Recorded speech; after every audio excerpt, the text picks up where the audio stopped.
100 years, we have been here to help you with food, fuel, and good old-fashioned advice. And for us, serving is more than a job, it's a way of life, which is why we pour so much into the communities around us. We've employed hundreds of your neighbors. We take pride in that, and in giving back millions in sponsorships, grants, donations, and scholarships. It's our way of saying thanks. We're Valleywide, and yesterday, today, and tomorrow, we're here for you. This year, help dreams come true with the Ideal Idaho 529 Education Savings Program. Our easy-to-use tools make it simple to plan for your child's education. With tax benefits, ownership flexibility, Ideal is the perfect way to save for college, trade school, K-12 education, and student loan repayment. Join us at our next webinar to learn more about the 529 plan. Enrolling takes just 15 minutes and you can start with just $25. Visit idsaves.org if you would like to learn more. We do things differently in Idaho. Sometimes we go east to find west, where muddy trails meet huckleberry smiles. Stars shine electric, and the wind smells like destiny. Sure, our traffic jams are strange, and not all our steaks are ribeyes. But wherever we go, our eyes never leave the road. Belts strapped and dreams packed, no distractions, no phones, focused. From here to there, it's who we are. Vaping sucks you in quick, and the more you vape, the harder it is to quit. Not to mention all the chemicals and health problems. That's why thousands of teens are joining My Life, My Quit. Visit mylifemyquit.com or text Start My Quit to 36072.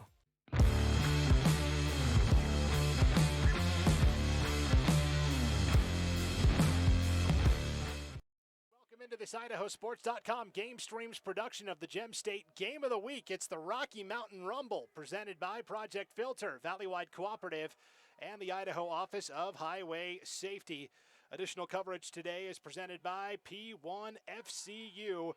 Well, the schedule said 4 o'clock, 3:56. Close enough, I guess. Hi, everybody. Inside the broadcast booth, Brandon Bainey alongside Logan Kelso. A pair of 1-0 teams, the Shadow Ridge Mustangs from Las Vegas, Nevada, and the Coeur d'Alene Vikings from North Idaho. Should be a fun matchup. Yeah, it should be a great matchup. Shadow Ridge running the heavy triple option offense. Well, they have to take on the tough defense of the Coeur d'Alene Vikings. And it will be Coeur d'Alene on offense first as Shadow Ridge boots it deep. This will be drawn in at the 5-yard line. And a good return out across the 20 and the 30 and the 40, a seam up to the 50-yard line and brought down just shy of that. That's Evan Williams, the senior, with an excellent return right to the midfield stripe. So here are the Coeur d'Alene Vikings on offense. They will start up front on the offensive line. William Fairbanks, the senior at left tackle. Carter Hansen, senior left guard. The center is junior Mateo Reja. The right guard is junior Colt Robertson. And the right tackle is senior Alex Brown. The skill players, they'll mix and match a lot today, but it's Tucker Booth, the senior at tight end. 3 receivers, all seniors. Kai Wheeler, Colby Cooey, and Evan Williams just had that kick return. Christian Young, the running back, he's a junior, and it is the junior Caden Simmons at quarterback here for the Vikings. It is 1st and 10 for Coeur d'Alene from their own 49-yard line. Snap bobbled for a moment, now a dump off in the flat. That is complete to Christian Young, the tailback, and Young will scamper ahead for a gain of 10 and right at the first down marker. Coeur d'Alene already showing their athleticism on the kickoff, and then the first play already getting a first down to begin this ball game. And this is kind of a new running back this year, Christian Young. Coeur d'Alene is having to replace the departed Owen Harris, last year's exceptional running back. It is 1st and 10 from the 41-yard line of Shadow Ridge. Simmons going deep on the home run. Ball overshoots his man, Kai Wheeler, by a half a step, incomplete. And Kai Wheeler is a dude. He had 4 catches for 90 yards last week for Coeur d'Alene. The Shadow Ridge defense today, they'll run a 4-3. The defensive ends are sophomore Colton Richter and junior Kainoa Niapali. The defensive tackles are senior Nate Tchikwin and Malachi Thomas, the junior. We'll get to the rest of them in a moment. Dump off in the flat to Williams inside the 30 and down around the 28-yard line. That's a nice pickup of 11 and another first down. Vikings finding a lot of open space early in this game. Testing Shadow Ridge conditioning early on. Go with the no-huddle look, up-tempo offense. 3 linebackers for Shadow Ridge here. Juniors Aaron Smith and Hector Velasquez, and the senior Malachi Gutcher. And then in the secondary, it's Ray Carmel, the senior, Ula Cox, the junior, Isaiah Ruiz, the sophomore, and Trevin Young, the junior. Hard count by Simmons nearly draws Shadow Ridge offside. Simmons, 1st and 10. It's a screen pass to Wheeler. Breaks loose across the 25, down to the 21. Pickup of about 6.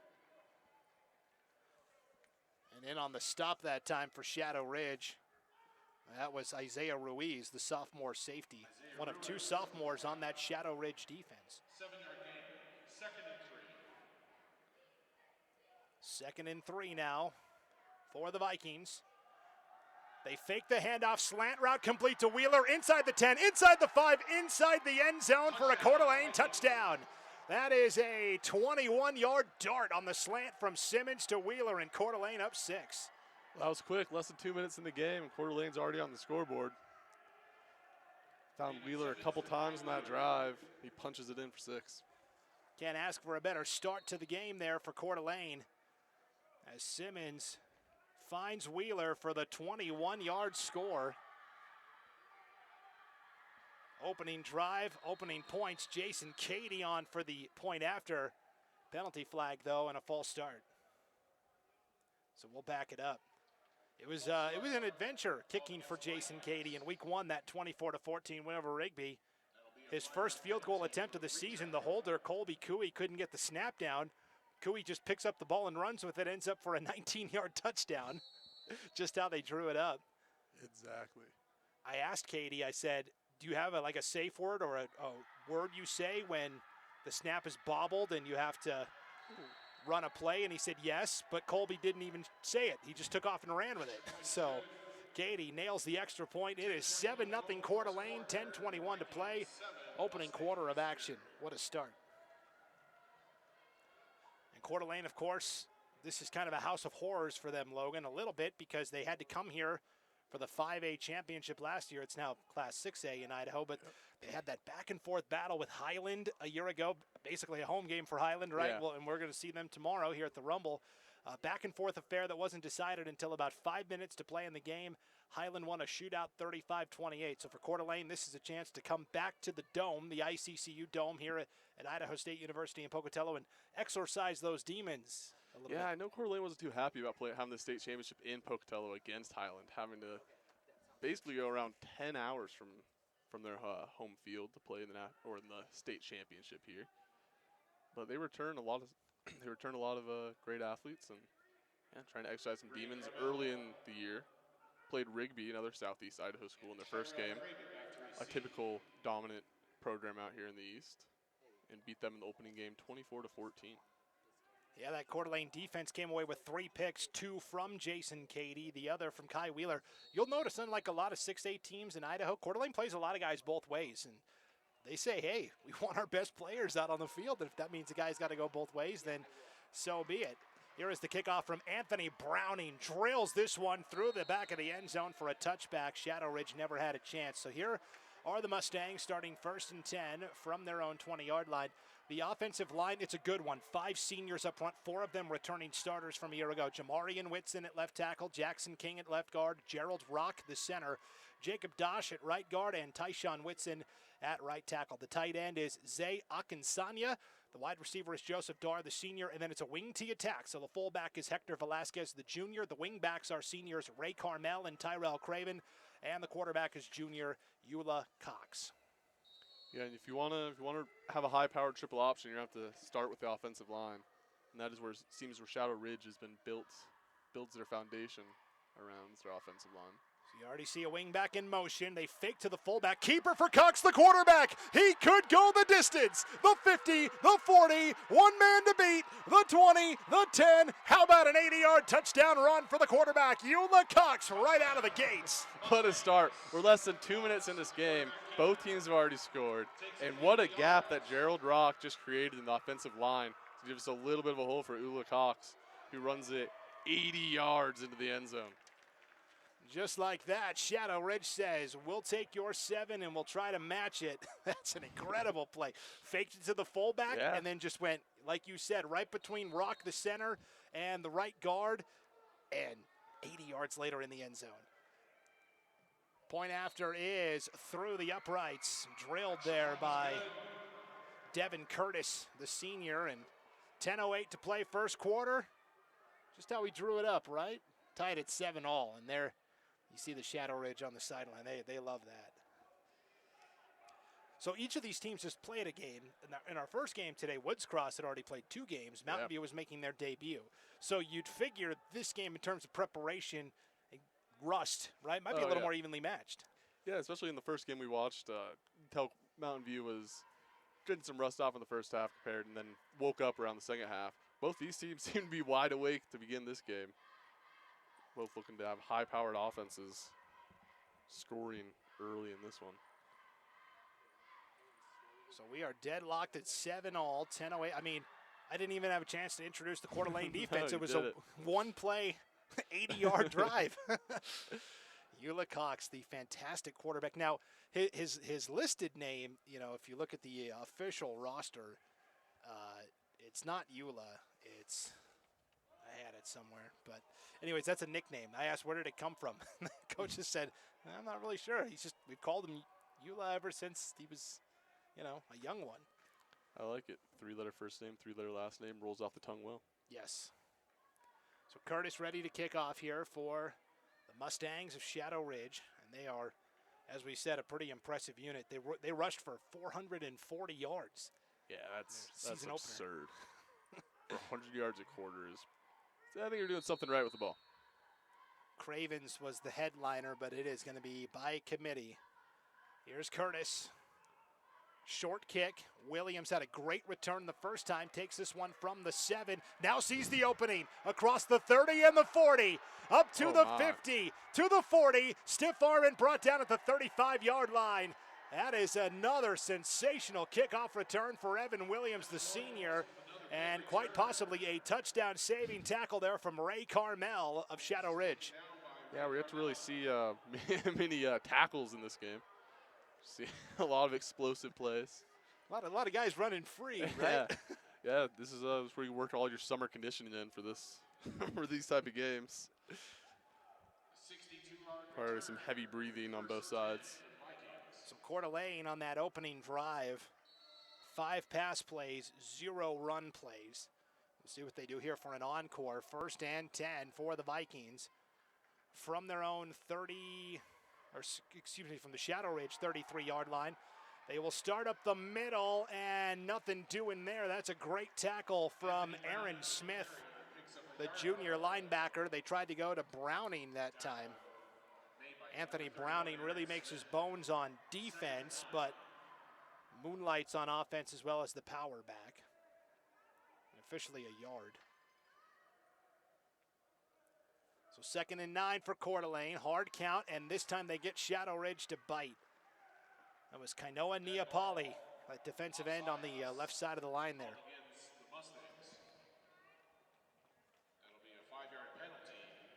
So that makes it from 2nd and 9 to 2nd and 4. A little more manageable. Yeah, you like to see that as an offense, especially if you're only getting 1 yard in your first play of the downs.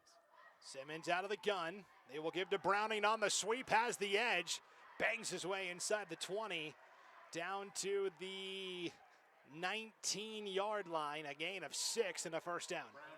Browning got some speed. Came off that with a heavy acceleration, blew past a couple defenders, gets the first down. And you see Coeur d'Alene going with the run, right? 2 plays in a row. Maybe try to just buy that defense a little breathing time after they give up the long touchdown. 1st and 10, Simmons going to sling it. Another slant route caught by Wheeler, breaks a tackle and brought down around the 2-yard line. So that is a 17-yard slant route caught by Wheeler, 1st and goal. Wheeler can bounce off those tackles pretty well. Strong player. And Simmons, of course, the quarterback, 6'5", excellent basketball player. He's got a rocket launcher attached to that arm as well. First and goal from the 2. Fade route, but it's blown dead. Wheeler did make the catch. That was a great catch, despite being dead. See, I'm going to guess we're going to see Wheeler get a lot of targets tonight. Yeah. First and goal from the 7. Wheeler, an all-league wide receiver for Coeur d'Alene last year. And that penalty was against Coeur d'Alene. Illegal motion or false start, going to move it back 5 yards. So it's still first and goal, but now from the 7-yard line. Do they go to the fade again here to Wheeler? We'll see. Simmons ready out of the gun.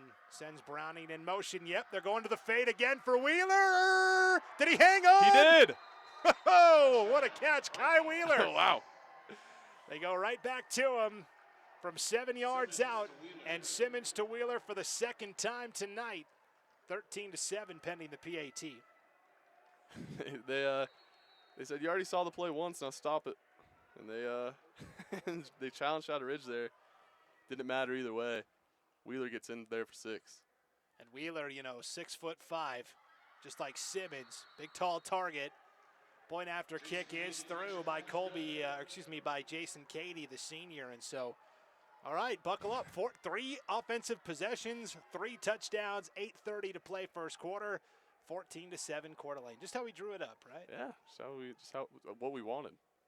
See some high-powered offenses.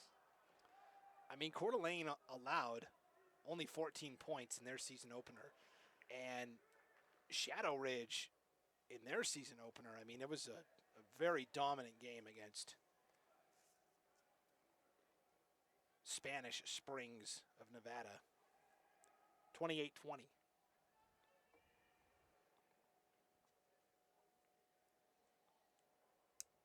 Now they both meet up here in the ICCU Dome, renamed ICCU Dome, formerly known as Holt Arena.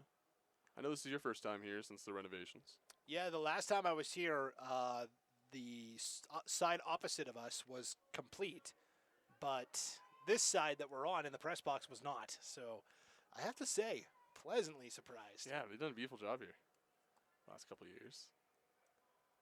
Yep, I lived in Pocatello for 5 years, and then I made the journey north, like these Coeur d'Alene Vikings.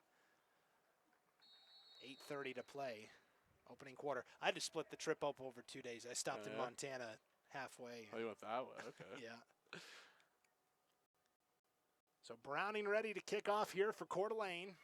And again, drills this one. No chance at a return. Touchback. So Shadow Ridge comes back to work on offense. Let's introduce you to the Coeur d'Alene defense. It's a 3-3 stack. Jackson Sims, Tucker Booth, the defensive ends, they're both seniors. Carter Hansen, the defensive tackle, also a senior. The linebackers are Anthony Browning, Parker Neff, both seniors, and Ian Dolan, the junior. Jason Cady, the senior, he's like a rover. He plays back as a safety. He plays up in the box as a linebacker sometimes. The secondary, the corners are Kai Wheeler and Evan Williams, the seniors. The safeties are Colby Cooey and Daniel Shoup, the junior. Katie's who I have my eyes on early in this. 2 picks against Rigby last week. Looking to see if he becomes an impact player again tonight. So 1st and 10 from their own 20. Fullback dive this time. That is Hector Velasquez, the fullback, and it is a minimal gain of a yard, and that's it. Now they'll give him 2.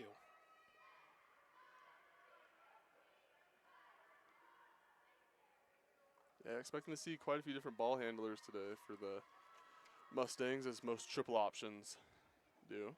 Keep running guys in and out, keeping guys fresh. Eula Cox's first year as the primary starter for the Shadow Ridge Mustangs, the general of this offense. 2nd and 8, and again blown up in the backfield.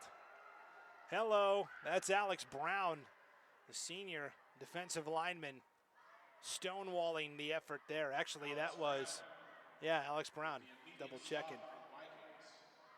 Yeah, I don't think the running back had an opportunity to even look upfield before Brown knocked him straight to the ground. And that was Velasquez, the fullback again. And like we said, Coeur d'Alene only has the 3 defensive linemen. You can see them all standing there, but, man, they're big guys in the trenches. So yeah. It is 3rd and 9 for Shadow Ridge. You would think passing situation, but in the wing tee, it's always a running situation here. Cox will toss it off the edge right side, looking for the sideline, tiptoeing and staying in bounds. What a run for a first down out to the 45-yard line, Isaiah Ruiz. Great play design, pitch it to the right, finds some open field, tiptoes the sidelines, and gets the Mustangs another first down. That is a 22-yard gain and a first down. So Isaiah Ruiz, a little speed. So like we said, even though it's 3rd and 9, not necessarily a passing situation. 7 minutes to go here, first quarter. 14-7. Coeur d'Alene, but Shadow Ridge on the move. Coeur d'Alene really stacking the box here against that wing tee. Cox under center. Fakes to the fullback, pitches out right side. This is Carmel across the 50 to the Coeur d'Alene 49-yard line. And Carmel with a burst of 7. That's an 8-yard gain. Coeur d'Alene trying to figure this one out. Always tough to go against the triple option offense. Just because, I mean, there's not a lot. There's a lot of teams in Idaho that don't run this. This is not common. You'll see some heavy rush offenses, but you don't really see an actual triple. Triple options are also a hard offense to master, especially for high schoolers. You know, a lot of college kids have a tough time learning the system. Have to run it for a long time. It is 2nd and 2. They will give off on the left side this time. That is Trevin Young, junior fullback, in there for the first time, and he was tackled immediately by Jason Cady. So you saw that time Cady was up in the box, playing more like a linebacker. Only gain of a yard there for Trevin. 3rd and short. Trevin Young. So 3rd and 1 here. What do you dial up, Logan? What do I dial up? I think that keep it on the ground. I'd pitch the ball here to maybe put someone in motion. The battle in the trenches here is going to be fascinating. Gerald Rocket center. He's done a really nice job. They will get the first down on forward momentum. They give to Trevin Young again. He needed a yard. He picks up 4 and a first down to the Coeur d'Alene 45. Good offensive line push there. Get some open space and get a couple yards for the first. They attack the gaps really well. Well-coached team. Because with a 3-man front, it's not like you can just block the guy in front of you, right? You got to go to a spot. Yep. Shadow Ridge doing a really nice job here. 1st and 10 for the Mustangs. 5:05 to play first quarter. Down by a touchdown here, 14-7. And really letting the clock bleed out too. Yeah, wanted to control the clock early. Tough to do when you're down. Cox gives to Young again, and that is blown up, and the ball came out at the end. Did Coeur d'Alene recover? It sure looked like they did. And Saying they did. I think they're going to rule the ball carrier was down on that forward momentum. Really, I'm not sure Cox was ready to give that up to the fullback. But either way, both of them kind of got tackled there. I guess we'll give it a. Blew that one up early. Who do you give that to? Young on the carry? Cox? Yeah. I give it to Cox. All right. I don't think he got it. Completely handed off. Well, his quote-unquote official second rush of the day. The first one was for 80. Second one was for -1. Well, so great. Now I'm ruining his averages. yeah, it's going to hurt the old average. 2nd and 11 here for the Mustangs. Just the chess match up front has been fascinating. Sometimes Shadow Ridge gets the punch in. Sometimes it's Coeur d'Alene. 2nd and 11, toss play off the right side. This is Ruiz again, and Ruiz out to the 40. That's Cady again on the stop for Coeur d'Alene. Shadow Ridge seemed to be using that pitch play as their quote unquote pass. It's their big yardage play. So Ruiz picks up 6 to make it 3rd and 5. Ball is at the Coeur d'Alene 40-yard line. 3:40 and rolling here in our opening quarter of play. I'd like to see a reverse here. They have not gone to the left at all, have they? It's been up the gut or to the right. Cox under center. Wing back in motion. And this time they do go left with Cox on the keeper. Dances his way out, but loses a yard. Nice job stringing it out by Coeur d'Alene. And that was Browning leading the charge again defensively. So loss of a yard there for Cox. That was well played by that Viking defense. Yeah. All linebackers immediately shifted to the left. Didn't give Cox any room to run. So now another 80 yards, -1, -1. No, yeah, average is really getting 4th down and 6. Shadow Ridge going to line up and go for it here. Ball is at the Coeur d'Alene 41-yard line. They've got to get to the 35 for the first down. 2.5 to play, opening quarter. Cox fakes, now the pitch off. It is low, it is bobbled, it is fumbled, and it is recovered by Coeur d'Alene. Great job by the Vikings. Who came out of the pile with that? Looked like Jason Cady maybe. Either way, that play was dead in the water. The pitch was never on line, hit the ground. Coeur d'Alene recovers. Yeah, and that's the risk you have when you run a triple option. You do all the pitch plays. But I actually think if Coeur d'Alene just batted that straight on the, let it roll, keep on the ground, they actually would have had like 1 yard better field position. Well, it's a game of inches sometimes, right? Effectively almost a 1 yard punt for Shadow Ridge. Now we've got a timeout taken here by Shadow Ridge.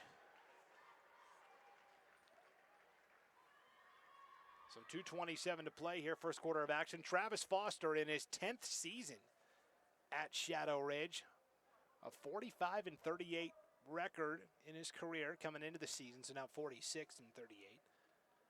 Got to the state semifinals last year at the 5A Division I. So, you know, they've got the classifications in Nevada, you know, 5A, 4A, and then each classification is split off into a Division I, Division II, Division III. Interesting. Based upon, you know, school size and things like that. But for Coeur d'Alene, anytime you're playing a team from Las Vegas, I mean, yeah, big opportunity. Well, I figure almost every single Nevada high school is in Las Vegas, considering Nevada is not a very heavy, not a lot of census cities in Nevada. So judging it's pretty much all Reno and Vegas for the higher up divisions.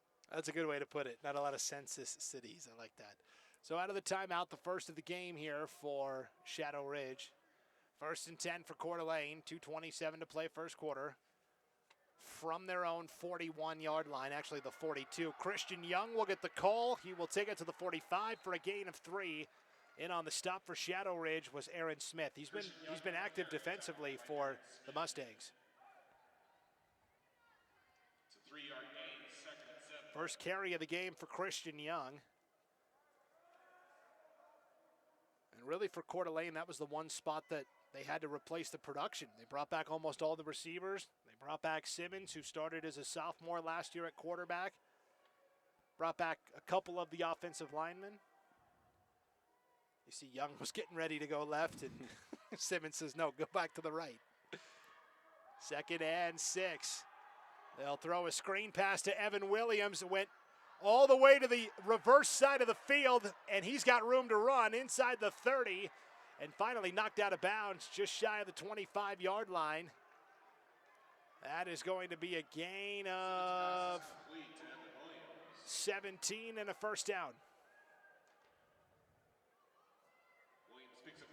I was saying earlier, head coach Sean Amos likes to get a lot of different guys' looks.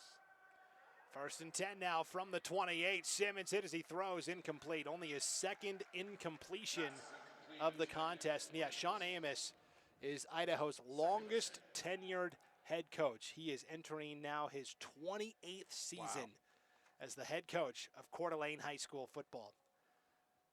Has coached in Moscow previously, and Kellogg as well. He was the head varsity coach for 2 seasons in Kellogg. Wow. Before taking that Coeur d'Alene job back in the 90s. 2nd and 10. Yes, he has been there a long time.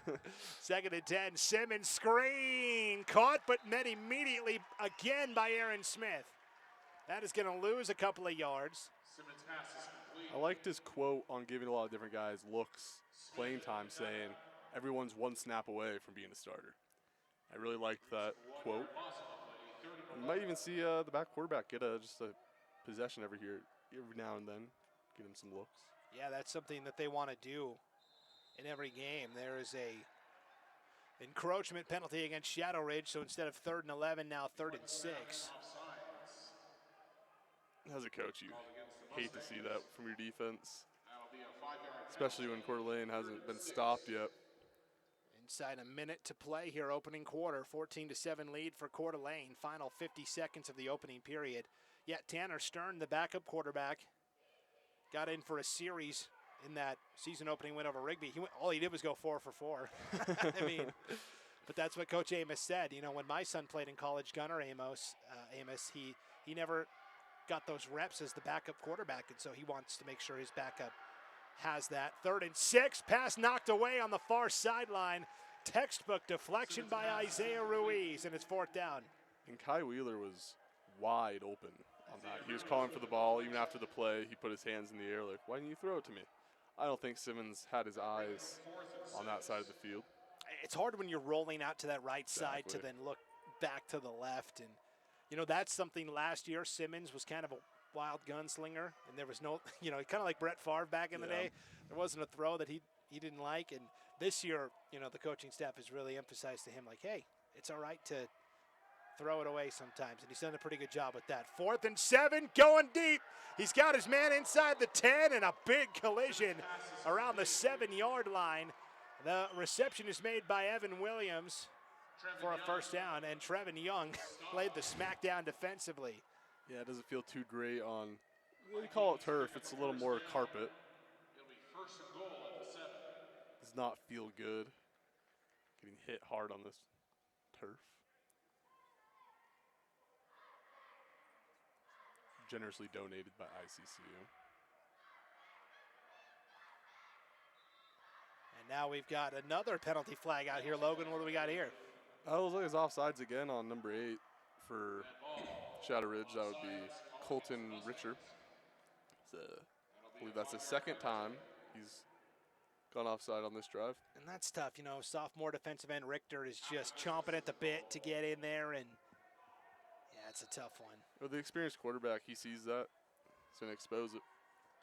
So 1st and goal for Coeur d'Alene now from the 4. And now another stoppage of play. And timeout taken by, end of the quarter. All right, so there we go. 1 quarter in the books. We started hot, and we are continuing to heat up. 14-7 lead for Coeur d'Alene. Back after this break, you are watching our Gem State Game of the Week, the 2024 Rocky Mountain Rumble, Shadow Ridge, Nevada, and Coeur d'Alene here on IdahoSports.com. P1FCU has been serving Vandals across the Northwest for decades. Now, we're investing even more in Idaho students. We are helping make the Beams Financial Literacy Program available to all students and providing student athletes access to money management support through Elevate Idaho. Without our members, we couldn't impact these students' financial wellness. Become a member and get your exclusive Vandal debit card to help support Vandal Nation. Visit p1fcu.org/govandals to learn more.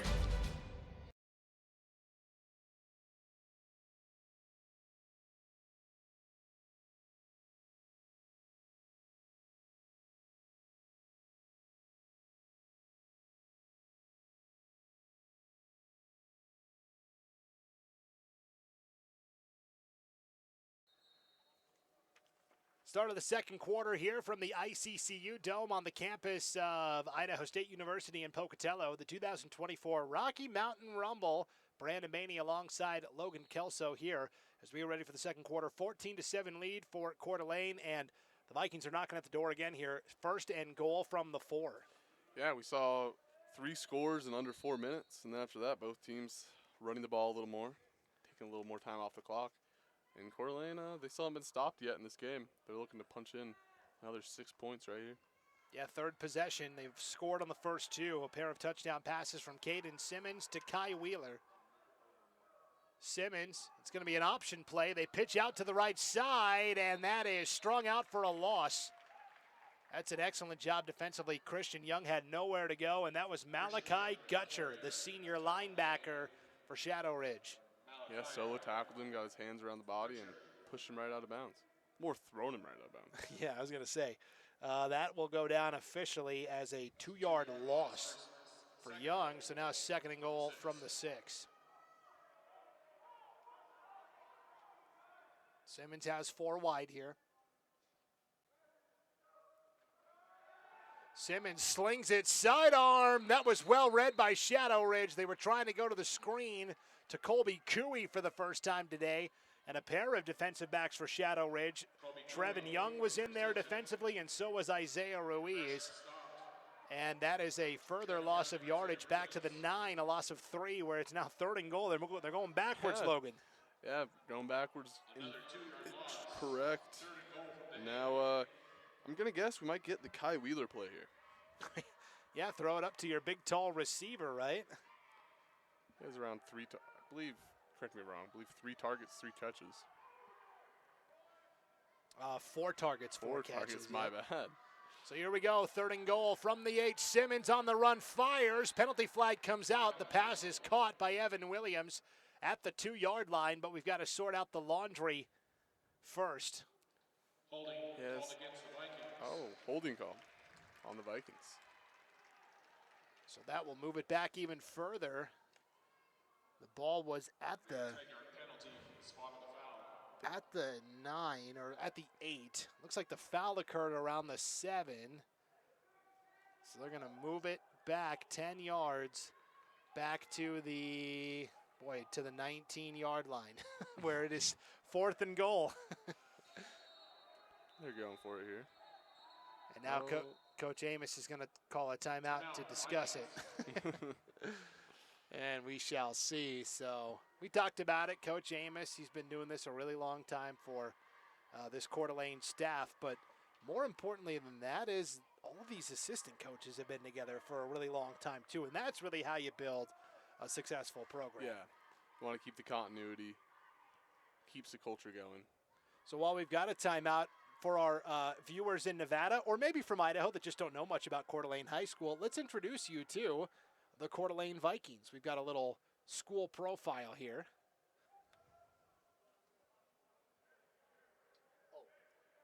Yeah, that's me. Sorry, Brandon. Yeah, famous alumni. Let's see, John Freeze, quarterback. College Football Hall of Famer, right? Yeah, played for the Vandals, right? Yeah. I was like, I went there. I know. I have his bobblehead. Yeah. Bruce Reed, U.S. Department Chief of Staff. Yeah, Or deputy, not department, excuse me. And then Colson Yankoff, a tight end for UCLA and the Commanders. Sorry, Logan, I didn't set you up very well with that. that's our Coeur d'Alene bio. And I'd like to note my former roommate, Devin Johnson, who I believe is a Hall of Famer in North Idaho, actually, now. Yes. Also, Coeur d'Alene Viking. 3rd and goal from the 18. Simmons scrambling out, has time, throws on the run. It is juggled and dropped at the last moment by Colby Coeur. And Coeur d'Alene will turn it over on downs at the 18-yard line. Good effort. Yeah, great pass. A great attempt to catch, his solid defense, and turnover on downs. But turnover on downs on this side of the field isn't the worst. Still at the 19-yard line, so it's not too big of a loss. Still got an opportunity. So, yeah, those Coeur d'Alene alumni we were talking about. I think we were off a down. Oh, I thought they had 4th down on the down marker. So now it's going to be a field goal try for Jason Cady. And this is going to be a 35-yard field goal try, but he pushes it wide left. So that is pushed wide left by Cady from 35 yards out. You're in the dome. Might as well try a deep field goal, right? Cady did nail a 30-yard kick last week in that victory over Rigby. I will say, I shockingly have seen almost 50% field goals between watching high school games here, college games here. I've seen kickers miss 27-yard field goals in this dome. I don't know what it is, but for some reason, kickers seem to have a tough time here. I think it's a couple things. One, there's no goalpost coming out of the ground. They just hang suspended from the ceiling. That's a little weird if you're not used to seeing that. And then for high school kids, because this is a college facility, the uprights are more narrow. They're not quite as wide as on a high school field. So it is a little trickier. So one more. Yep. So it is 1st and 10 here for Shadow Ridge from their own 18-yard line. They will start with a running play. That was Tyrell Craven for the first time. He was the leading rusher in that season opener And Craven goes for a gain of 8. Kai Weaver with the tackle. So we were talking about those Coeur d'Alene alumni. Bruce Reed, he served as the deputy chief of staff to Joe Biden when he was the vice president. Yeah. Back during the Obama administration. That's pretty cool for a guy from Coeur d'Alene. Right. I mean, you're like, number 5 on the depth chart at that point in the White House. 2nd and 2. Pitch out off the right side. This is Isaiah Ruiz into the secondary and finally cut down just shy of the 40-yard line. But Ruiz is going to scamper ahead for a gain of 12 and a first down. And then, Coeur d'Alene has sent a couple of guys on to the NFL. We talked about John Deep Freeze was his nickname, Deep Freeze.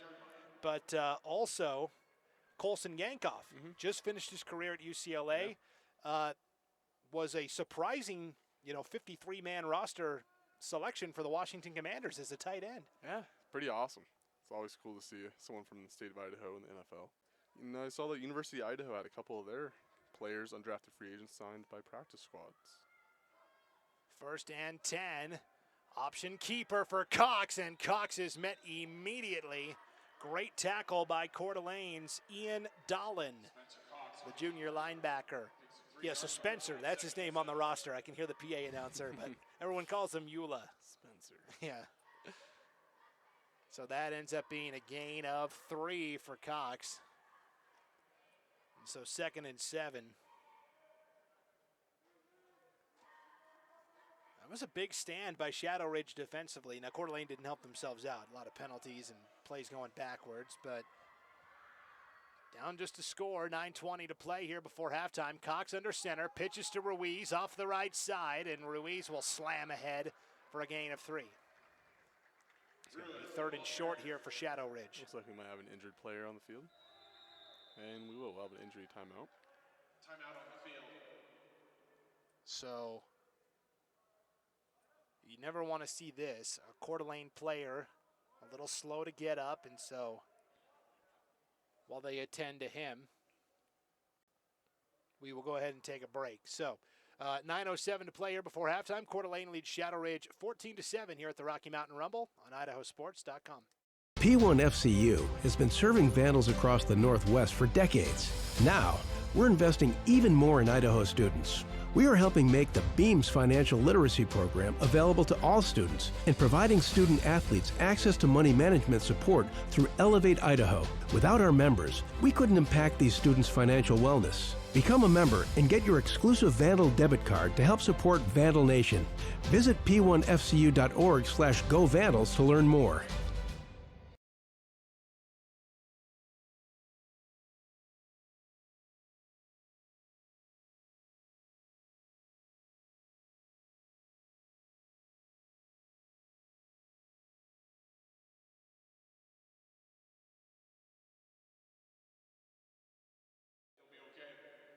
Welcome back to the ICCU Dome here in Pocatello, the Rocky Mountain Rumble. Anthony Browning, the injured Coeur d'Alene Viking. He is an important part of that defense at an inside linebacker. Yeah, you hate to see this, getting helped off the field by his teammate, Tucker Booth, and one of the athletic trainers. And not really putting any weight on that left leg at all, that left foot. So we sure hope he's all right. It is 3rd down and 4 here for Shadow Ridge. And again, it's that wing tee. Cox, hard count, Coeur d'Alene jumped. And on 3rd and 4, that will be enough for a first down. It looked like Logan Trujillo, the senior. That'd be correct, yeah. Yeah, it's a backbreaker.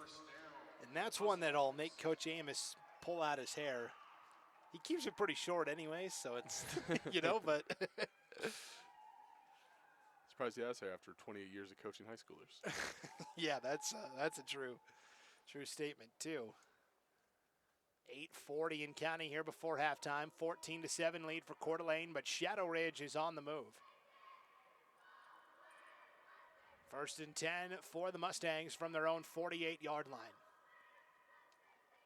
Cox bobbles it for a moment and just has to keep it and eat it.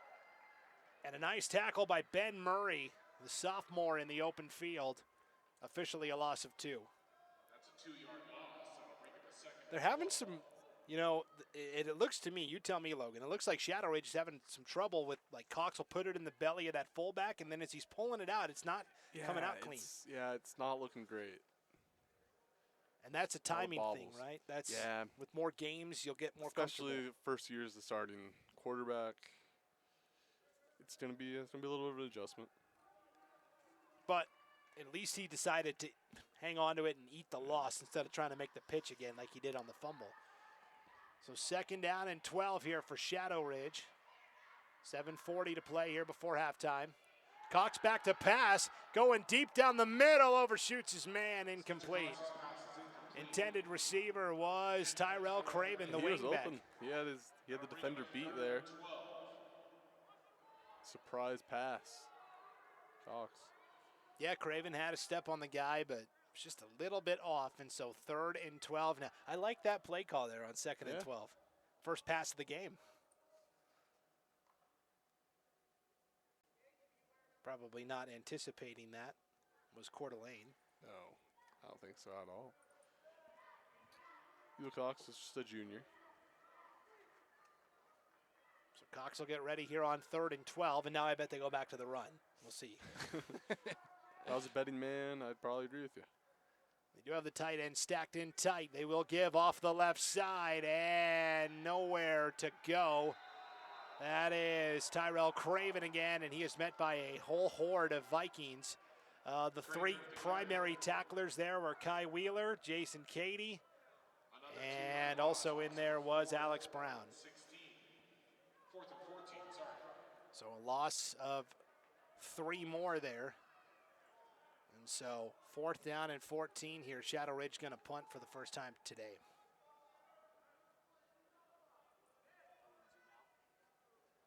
Devin Curtis, the senior, back to punt. Looks like Kai Wheeler back to return for Coeur d'Alene. This is a high kick. A little backspin on it. Takes a Shadow Ridge bounce. Now will be scooped up at the 15-yard line by Wheeler. And Kai Wheeler will swim move his way out to the 25-yard line. And we may have a Shadow Ridge player now a little slow to get up here. Yeah, we do. So we will have another injury timeout. It will be 1st and 10 for Coeur d'Alene from approximately their own 25-yard line with 6:38 to go here before halftime and leading 14-7 when we come back. You're watching the IdahoSports.com Gem State Game of the Week. It's the 2024 Rocky Mountain Rumble, Shadow Ridge and Coeur d'Alene. Back in a moment here on IdahoSports.com. Idaho isn't your average state, and we are not your average people. We're not afraid to jump feet first, and we see the world a little differently. We know the importance of slowing down and the value of catching up. When we're not busy getting lost, we're looking out for one another. Our whitewater is aggressive, but our driving is not. We know all about taking chances, but we also know our limits. We drive safely because we care. It's who we are.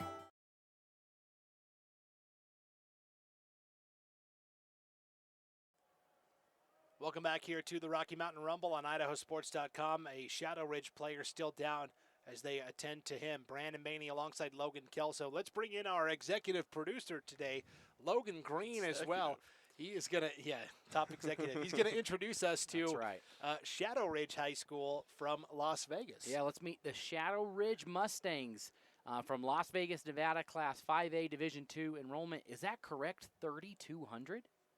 That's what I got from the State of Nevada website. Gosh, that is a big school. Some famous alumni, Dia Frampton, The Voice, 2nd place. I don't watch that show. It was on the debut season of The Voice. Okay. First runner-up ever in The Voice. Corey Toomer, linebacker from the University of Idaho. Man, one of the best schools that you could ever go to. And then Ryan Van Bergen, a defensive end with the University of Michigan. So there you go. Shadow Ridge Mustangs from Las Vegas. You know, it would be, I bet, it's funny, the way Idaho's laid out, if Bonners Ferry, a team from Idaho, were to come play in this game, Shadow Ridge would have a shorter drive, I believe. Yep.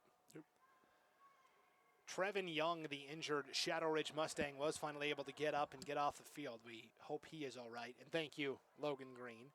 The other Logan Kelso with me, Brandon Baney. It is 1st and 10 for Coeur d'Alene from their own 25. They will start with a swing pass in the flat across the 30 and out to the 33-yard line.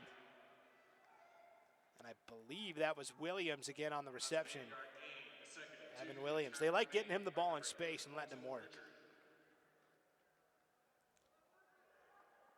Already the 4th reception for Williams today. 2nd and 2 for Coeur d'Alene. 6:10 to play before halftime. From their own 34. Simmons back to pass, going deep down the middle for Wheeler, just off his fingertips, incomplete. Yeah, Wheeler had him beat. Wheeler, a little slightly better throw there. That play goes for 6.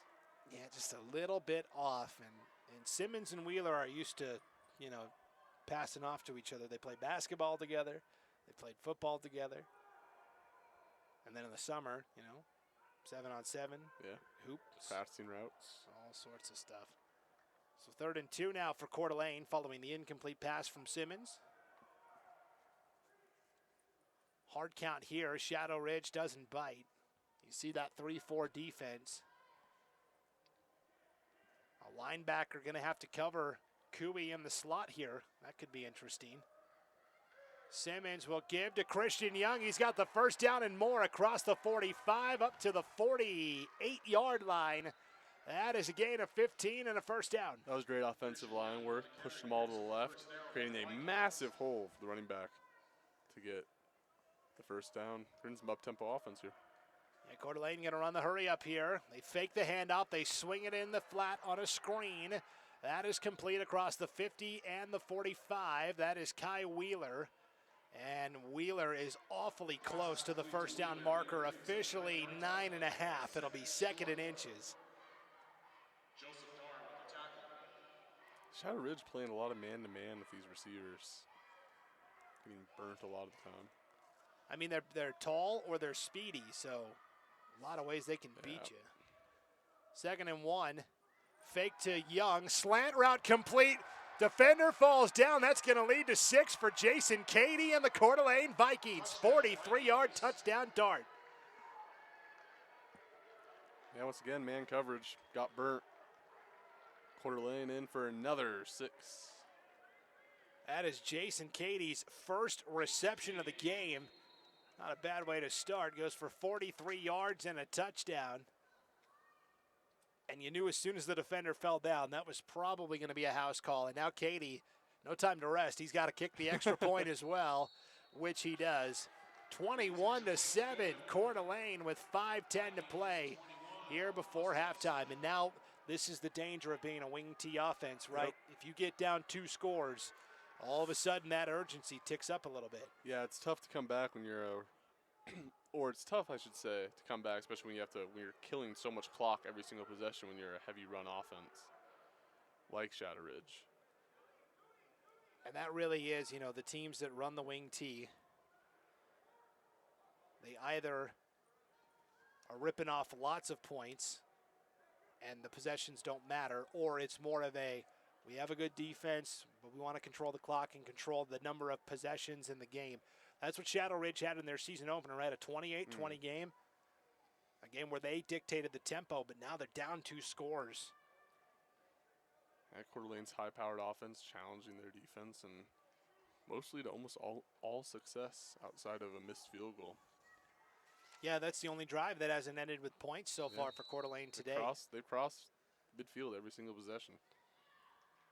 And so now it's Cady kicking off. Browning, who normally does the kickoffs, left with that injury. It bounces off the chest, and now the sneaker tops. And now we've got an all sorts of scrum for the football. That was Hawken Lettingham who bobbled it. And now some extracurricular activity down there on the field as well. You're going for the fumble, and things can happen down there in the pile. Shadow Ridge does hang on to it, so disaster averted for a moment. It'll be 1st and 10 for the Mustangs from their own 14-yard line. So we mentioned that Cady had to kick off there. Browning, who normally kicks, he left with that injury. Yeah. And so for the first time, Shadow Ridge had a chance for the return. Well, didn't go great. Yeah. Bounced off the chest plate. Yeah, that's tough. That's what a coach hates to see. And something you practice nonstop. And for the return man, he's probably expecting another touchback, not having to come all the way up to the 10-yard line to get a shorter kick. Staring at the white ceiling. Yes, so we'll absolve him a little bit there. 1st and 10 for Shadow Ridge. They will start off the left side a couple of yards. Not much more than that. That was Cox on the quarterback keeper. And so Shadow Ridge here, though, even though they're down 2 scores, 4:50 and counting here before halftime, they have a chance. If they can score on this drive, not leave Coeur d'Alene enough time, Shadow Ridge does get the ball to start the second half. And if they scored on that drive as well, you're looking at a brand new ball game. Exactly. Shadow Ridge, right now he's got to keep playing loose. It's too early in the game to really start getting too desperate. Got to trust your defense a little bit. So 2nd and 7 here for the Mustangs. Pitch out off the left side. This is a nice change of direction by Cravens against the grain across the 30 and out to the 32-yard line. That is a gain of 14 and a first down. That was awesome.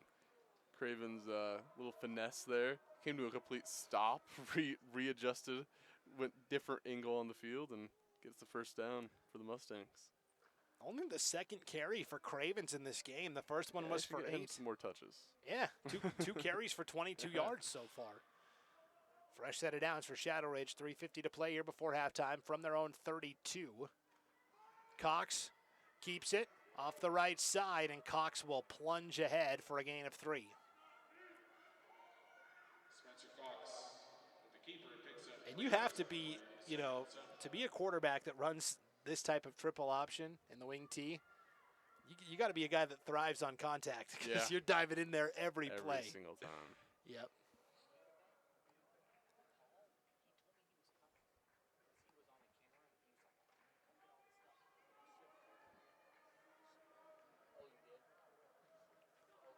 So Cox picks up 3 on that last rush. 2nd and 7 from their own 35. We're down to 3 minutes to play here before halftime. Give to the fullback up the middle this time, and a great tackle right at the 40-yard line, kamikaze style. That was that was Colby Cooey flying in to make the tackle. That was Velasquez, the fullback, on the carry. 5-yard gain for Hector. But now the clock's starting to work against you a little bit here. 2:35 and counting here before halftime.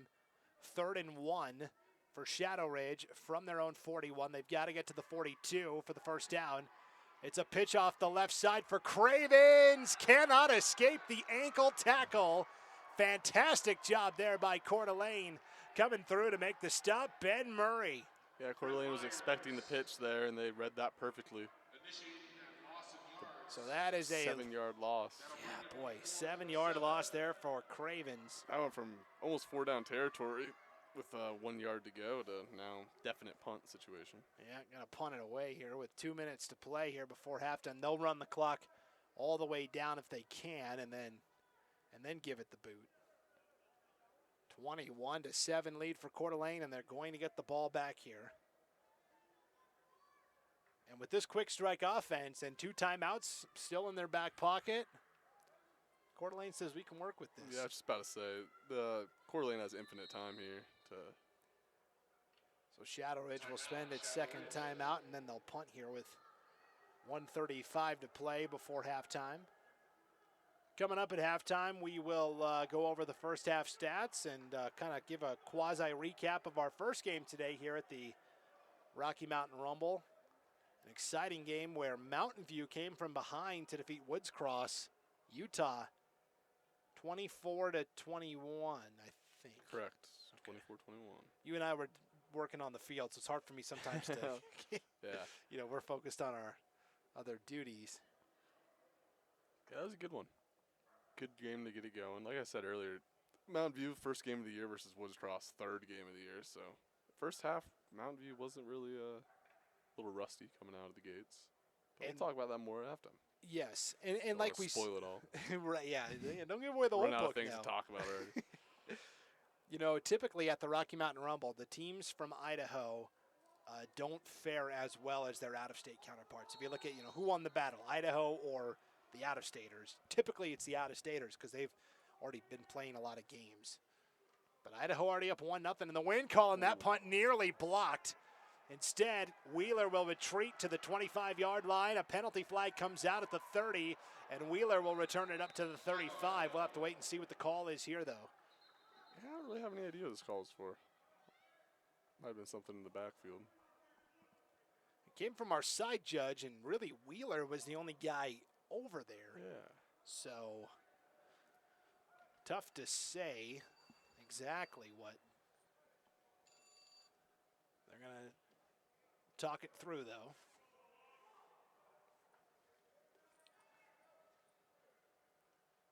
.124 to play here before halftime. And it's a block in the back call against Coeur d'Alene. So we'll march it back even further. Back to the 23-yard line. So 1st and 10 here for Coeur d'Alene. And with a minute 24, it's a perfectly ample amount of time for Coeur d'Alene. They still have 2 timeouts to work with as well. So 1st and 10 here for Simmons and company from the 23. Here comes the rush. Simmons hangs in and throws. That is complete to Evan Williams out to the 42-yard line. That is a gain of 21 and a first down. Wasn't the best pass. Kind of hung up in the air a little too long, but Shadow Ridge defenders didn't have their eyes up and left Evan Williams enough space to make the catch. Well, and that was Simmons was hit as he threw that too because Shadow Ridge came on the blitz. Here they are blitzing again. Simmons throws. It is off the hands of the intended receiver at the 45-yard line. Again, Simmons, he's 6'5" and has a big, strong arm, but he's not a statue back there. He's pretty mobile. He can move around pretty good, escape the rush, and nearly completed that pass on the run, but it's incomplete. Yeah, a little bit dangerous pass, but you can tell he's just confident with it. Like you said earlier, the Brett Favre comparisons. Any pass is a good pass. Well, and that was, last year as a sophomore, but this year he's taken on the mentality of, okay, I don't have to try to force everything. Let me play within the system. Simmons, 2nd and 10, throws it a little low, but off the hands of the tight end, Tucker Booth, and now it's 3rd and 10. First time today that Simmons has gone back-to-back incompletions. Considering there's only 55 minutes to go, or 55 seconds to go in the half, that's pretty impressive. Yeah.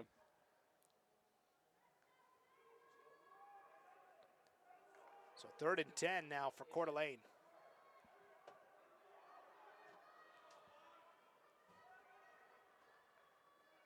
Shadow Ridge thinking we might get the ball back here. 3rd and 10. Simmons throws deep, throws too wide, incomplete. Intended target, Dylan Sudich, the senior. And so now 4th down for Coeur d'Alene. We'll see the Vikings come out to punt.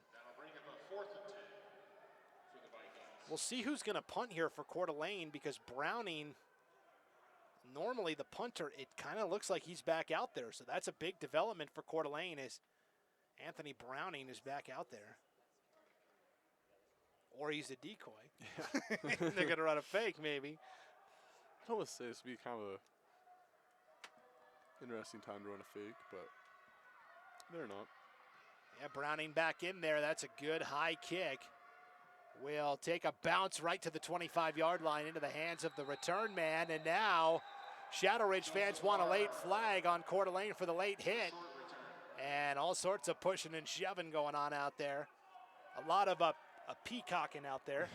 Everyone's puffing their chests out and showing their feathers. And we saw that in our first game today, right? Between Woods Cross and Mountain View. And all for naught here as Shadow Ridge will have it 1st and 10 from their own 35-yard line. Only 41 seconds to go before halftime. And so here you got to kind of abandon the wing tee and see if you can strike through the air.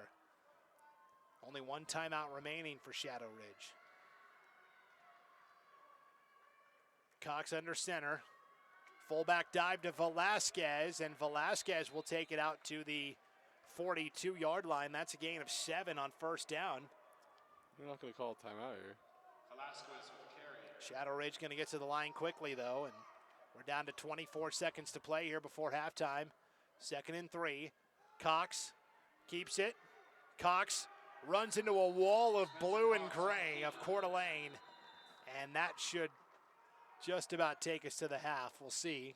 Shadow Ridge may have called their final timeout here, and they did. So Cox ran into a brick wall. Got bounced back officially, though. They will give him a yard on that carry. Oh, interesting. A little forward progress. Officially 2 yards on the carry. So it's going to be 3rd and 1 here for Shadow Ridge. Ball is at their own 44-yard line. And really the consequential part is 14 seconds on the clock. So the first down doesn't really matter that much because they're out of timeouts and, you know, maybe not enough time to get back on the ball and spike it or run another play. Yeah, let's see what they do here. I imagine a pass if they're going to call a timeout, but who knows? I've been already shocked a couple times with some of their play calls. Not in a bad way, I shouldn't say that. Caught me off guard with their pass. I like that play. Maybe they do that again here. That's Coach Foster keeping keeping us on our toes. 3rd and 1 here for Shadow Ridge out of the timeout. No timeouts remaining. 14 seconds to play. We'll see what Coach Foster and company have drawn up here. Cox pitches out off the right side. This is Isaiah Ruiz, and Ruiz is lassoed down in the backfield. A fantastic job by Coeur d'Alene. That was Colby Coeur coming up to make the tackle. Actually, Jason Cady, the safety, coming up to make the tackle, and that will take us to the halftime break. Officially a 4-yard loss for Ruiz there on the final carry of the opening half. It's an emphatic way for Coeur d'Alene to end that first half, right? Yeah, a little shocked at the run there. Trying to get some magic, I guess, on a run. Try to get some open space and find 6, but Coeur d'Alene sniffed it right out. Lost my words. Left you breathless. I don't know what I'm thinking now. That's all right. We'll take a break and gather our thoughts and be a little more coherent here. At halftime, Coeur d'Alene leads Shadow Ridge, Nevada, 21-7 here at the 2024 Rocky Mountain Rumble. It is the IdahoSports.com Gem State Game of the Week. Back with the halftime show right after this break. You're watching the 2024 Rocky Mountain Rumble on IdahoSports.com.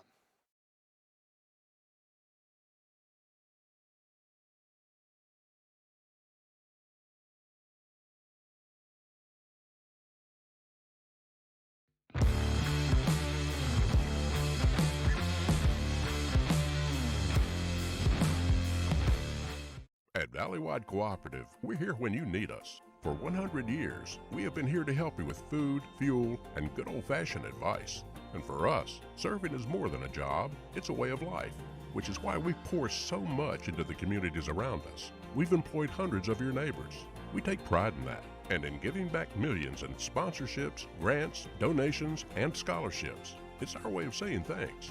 We're Valleywide, and yesterday, today, and tomorrow, we're here for you. This year, help dreams come true with the Ideal Idaho 529 Education Savings Program. Our easy-to-use tools make it simple to plan for your child's education. With tax benefits, ownership flexibility, Ideal is the perfect way to save for college, trade school, K-12 education, and student loan repayment. Join us at our next webinar to learn more about the 529 plan. Enrolling takes just 15 minutes, and you can start with just $25. Visit idsaves.org if you would like to learn more. We do things differently in Idaho. Sometimes we go east to find west, where muddy trails meet huckleberry smiles. Stars shine electric, and the wind smells like destiny. Sure, our traffic jams are strange, and not all our steaks are ribeyes. But wherever we go, our eyes never leave the road. Belts strapped and dreams packed, no distractions, no phones, focused. From here to there, it's who we are. Vaping sucks you in quick, and the more you vape, the harder it is to quit. Not to mention all the chemicals and health problems. That's why thousands of teens are joining My Life, My Quit. Visit mylifemyquit.com or text Start My Quit to 36072.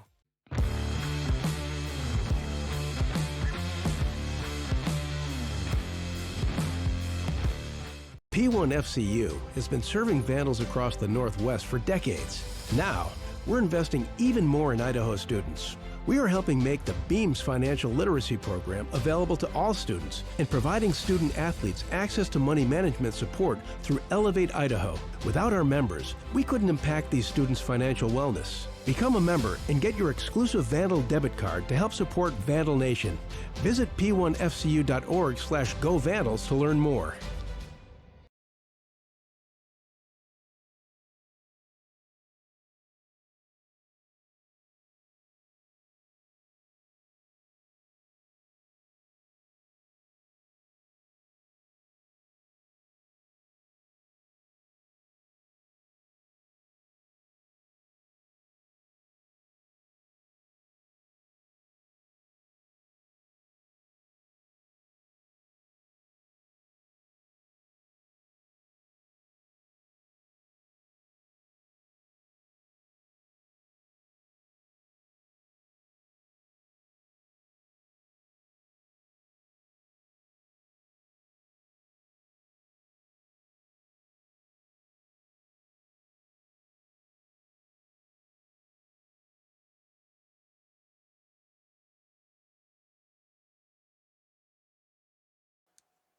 Hey, it's halftime, folks. Welcome in.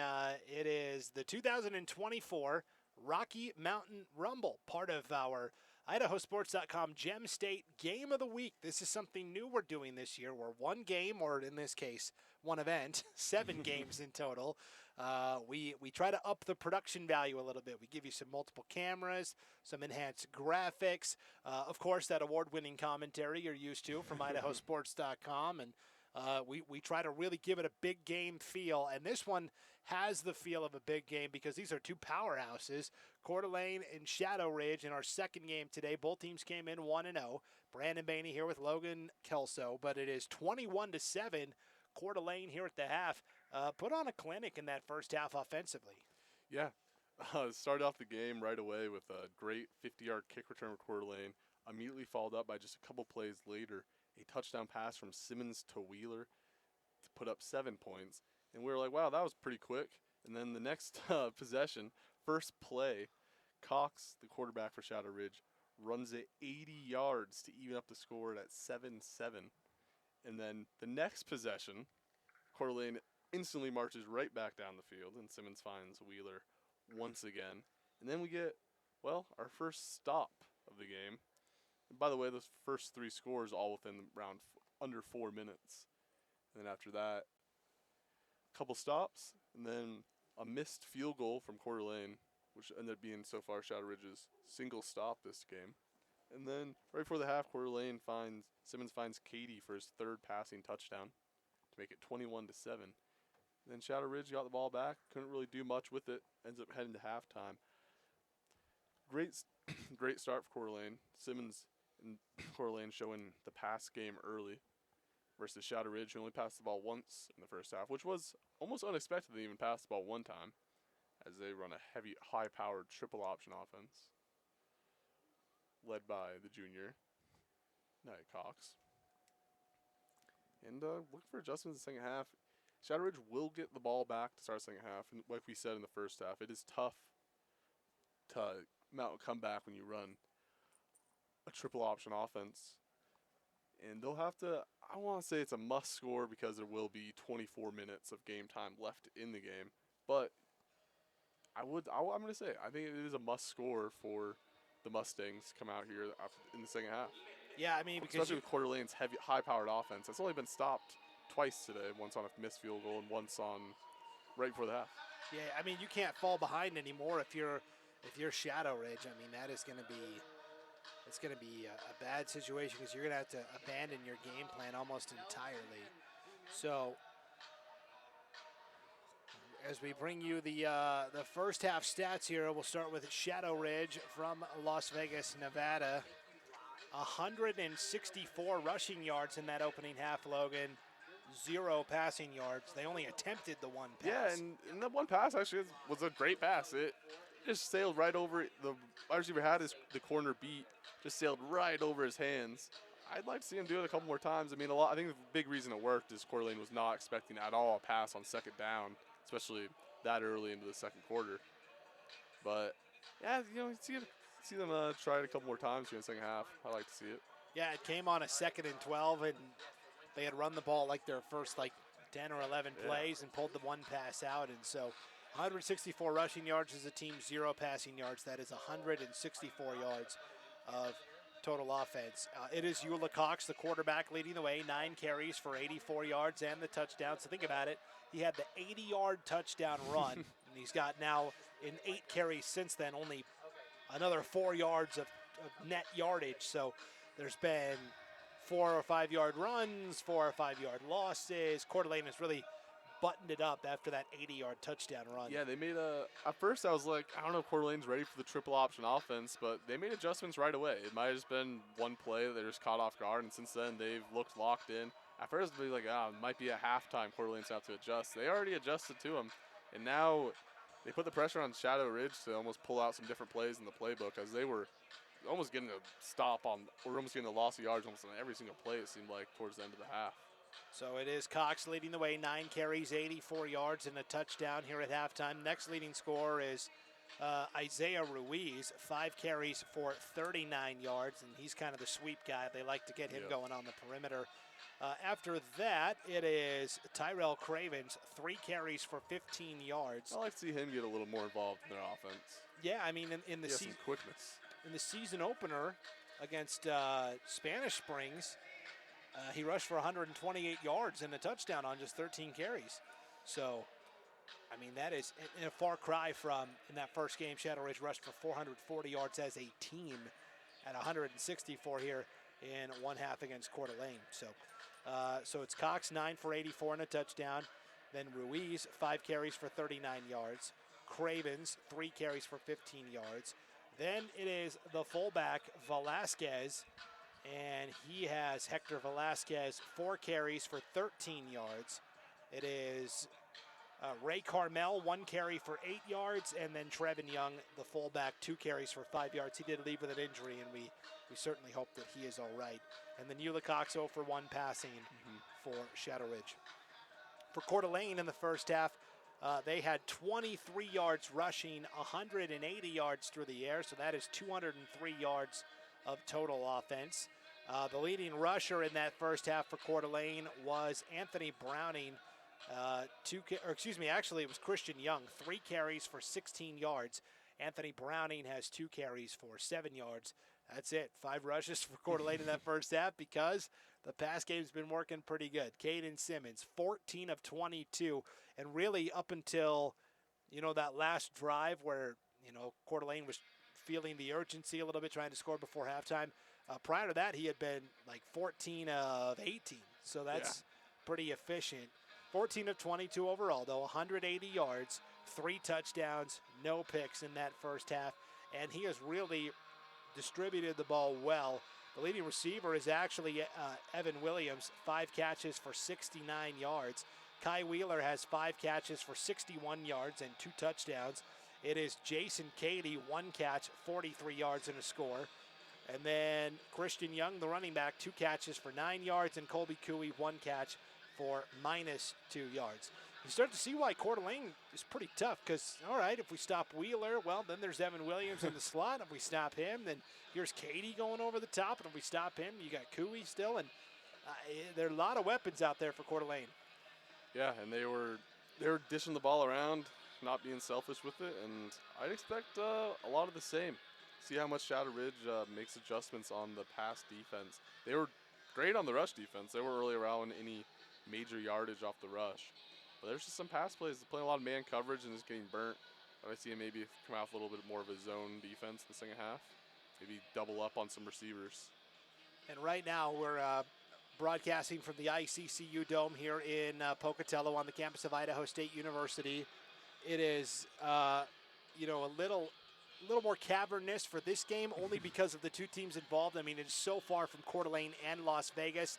The rest of the time, though, we will have teams that are a lot closer. We saw it in our first game today, right? Woods Cross and Mountain View.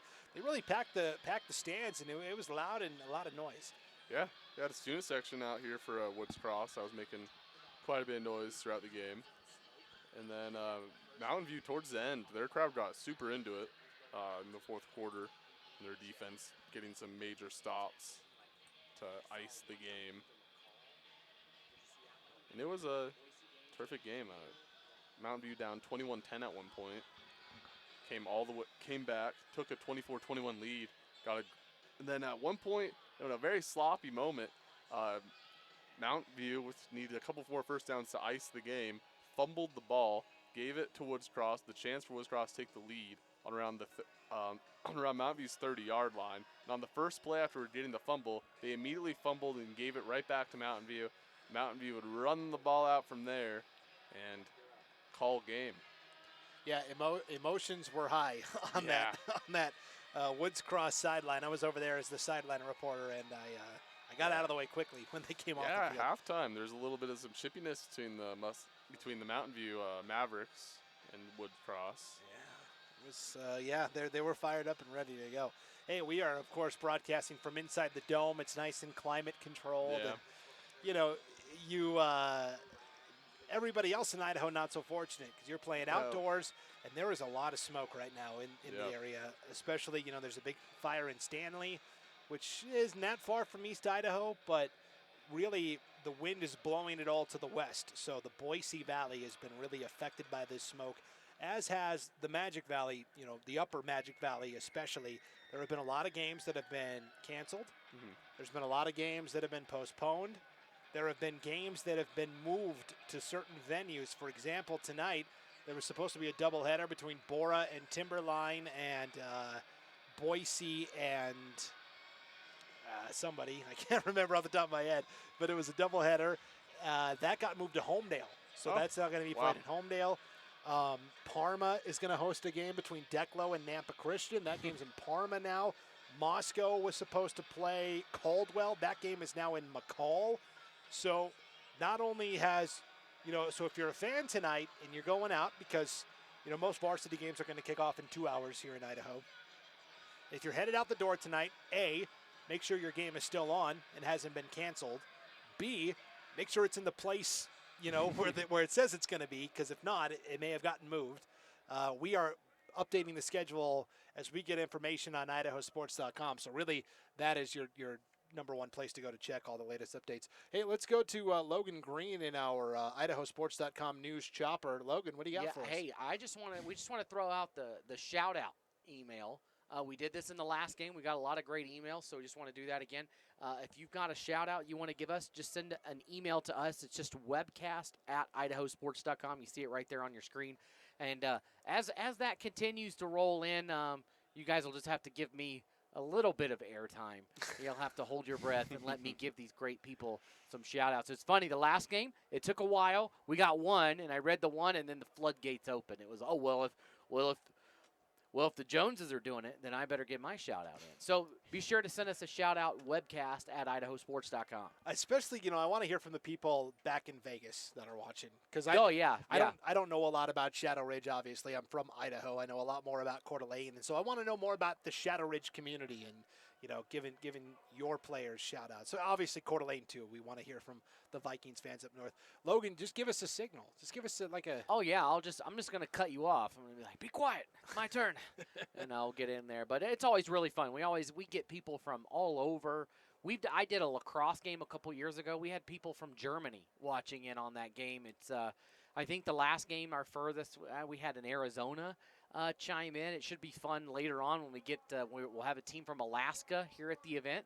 So hopefully those folks will tune in. But again, like Brandon said, a lot of smoke around the Treasure Valley area. So if you're watching this game and all our games will happen. So you can sit back and watch this next game that we've got, and all day tomorrow will be a full schedule here in Pocatello for this weekend. Yeah, thanks, Logan. The schedule of games for the rest of tonight, 7 o'clock, Kimberly is going to play Sutter Union High School from California. And then tomorrow, 10:30 a.m., the Skyline Grizzlies, who have won 4 of the last 5 5A championships, they will play Morgan, Utah at 10:30 in the morning. Then at 1:30, the Highland Rams, who are synonymous with this event. Highland is kind of the unofficial host of this Rocky Mountain Rumble. They will play Carson, Nevada. The Senators from Carson City. Shadow Ridge knows all about them.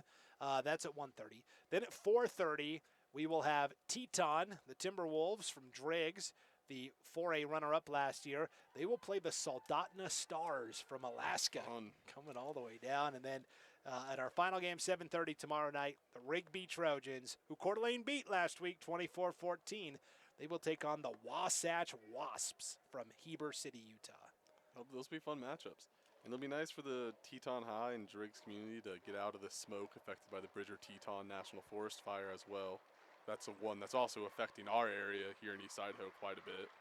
They'll be able to come in a nice climate-controlled dome. Don't have to inhale the smoke all day. Yes, get out of that smoke, folks. Or stay indoors and watch on IdahoSports.com. Here we go, Browning in to kick off for Coeur d'Alene. Second half is underway, and it is a touchback. I guess I didn't check the Nevada high school rules, but these guys always seem surprised that they, like, oh, I can't return it. Like, maybe that's not a rule in Nevada where. I'll be honest, Brandon, I did not know that was a rule until you just said that. Yeah, so if it goes in the end zone, it's an automatic touchback. Yes, in high school. In Idaho. Now, I don't know about Nevada, but generally states kind of operate on the same rules. But that makes sense. I was about to say, I don't think I saw him call for a fair catch.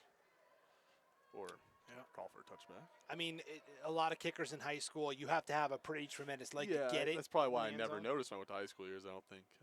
I will say the quality in the last 5 years in Idaho, every year the talent level continues to get better and better. I mean, we're getting more Division I talent, more college talent in general. Idaho sent 7 players to Division I FBS programs last year, that class of 24. It was headlined by Gatlin Bear from Burley, who committed to Boise State, then decommitted, and then went to Oregon. And then, Rakeem Johnson from Bishop Kelly, now at Michigan State. His brother just finished graduate. Oh, fumble. That ball is out for Shadow Ridge on the opening play of the third quarter. I think they got back on top of it. And ultimately, it's going to be a 5-yard run for Hector Velasquez, the fullback, there on first down. I was going to say Rakeem Johnson's older brother, Rue Johnson. Just Raul Johnson. Sorry, I went to high school with him, so I call him Rue. Just finished his collegiate career over at Weber State, just a couple hours south of Pocatello. I think Rakeem's supposed to get some playing time as a true freshman too for Michigan State, so that'll be awesome. So 2nd and 5 here for Shadow Ridge. It's Cox keeping into the secondary, cuts across the 50 and out to the Coeur d'Alene 49-yard line, a gain of 26 and a first down. Slippery, that one. Yeah, that was awesome. That was a great play. It caught me off guard. I thought Coeur d'Alene tackled a different guy. For some reason, I thought that guy had the ball. Then I looked downfield and see Cox sprinting past midfield. Yeah, when you play the triple option, everybody has a role, right? Even if he's got the ball or not, you're tackling that guy just to be safe. Yeah, must be fun for our camera guys. Yeah, right. Who's got the ball? Paul Kingsbury and Leif Morrison doing a fantastic job down there. 1st and 10 for Shadow Ridge. Ball to Coeur d'Alene 49. They will give off the right side this time, and that is some. It's a great solo tackle right there. Yeah, Isaiah Ruiz on the carry, and that was Colby Cooey on the tackle for Coeur d'Alene. Yeah, it was a brick wall. Cooey's a tough guy. He plays both ways. Slot receiver, defensive back. He's the holder, as we chronicled earlier. Bobbled that snap on the field goal try last week. Ran it in for a 19-yard touchdown. So 4-yard gain for Ruiz there. 2nd and 6 for Shadow Ridge. Ball is at their 45-yard line. Handoff straight up the middle. Velasquez pounding between guard and center off that right side. And Velasquez is going to pick up about 3. And then look at this, the line change. 3 defensive linemen out for Coeur d'Alene. 3 defensive linemen in. Get a little break here. Yeah, everybody's got their hard hats and their lunch pails, and they're ready.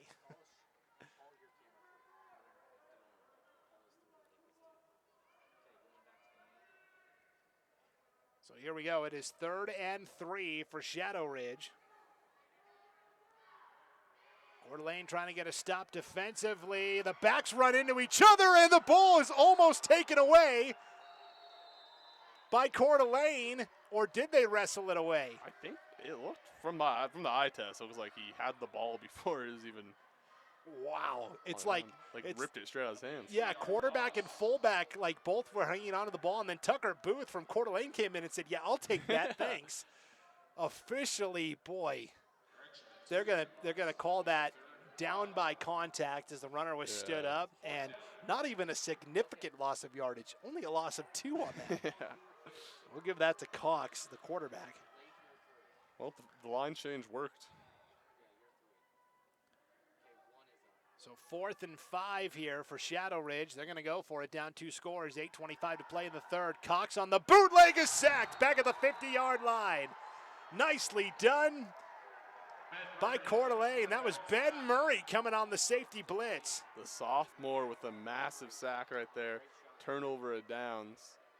And Murray getting the praise and adulation on that Coeur d'Alene sideline. That was a big sack on 4th down.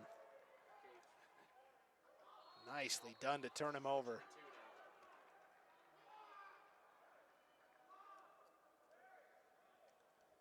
So only the 2nd pass attempt of the game for Shadow Ridge. It ends in a sack. And now it's 1st and 10 for Coeur d'Alene. The ball is right at the 50-yard line with 8:21 to play here in the 3rd.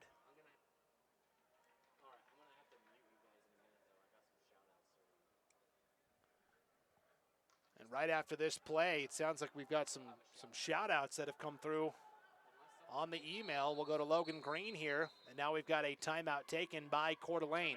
So Logan Green, go ahead. We've got some shout-outs. Yeah, we do.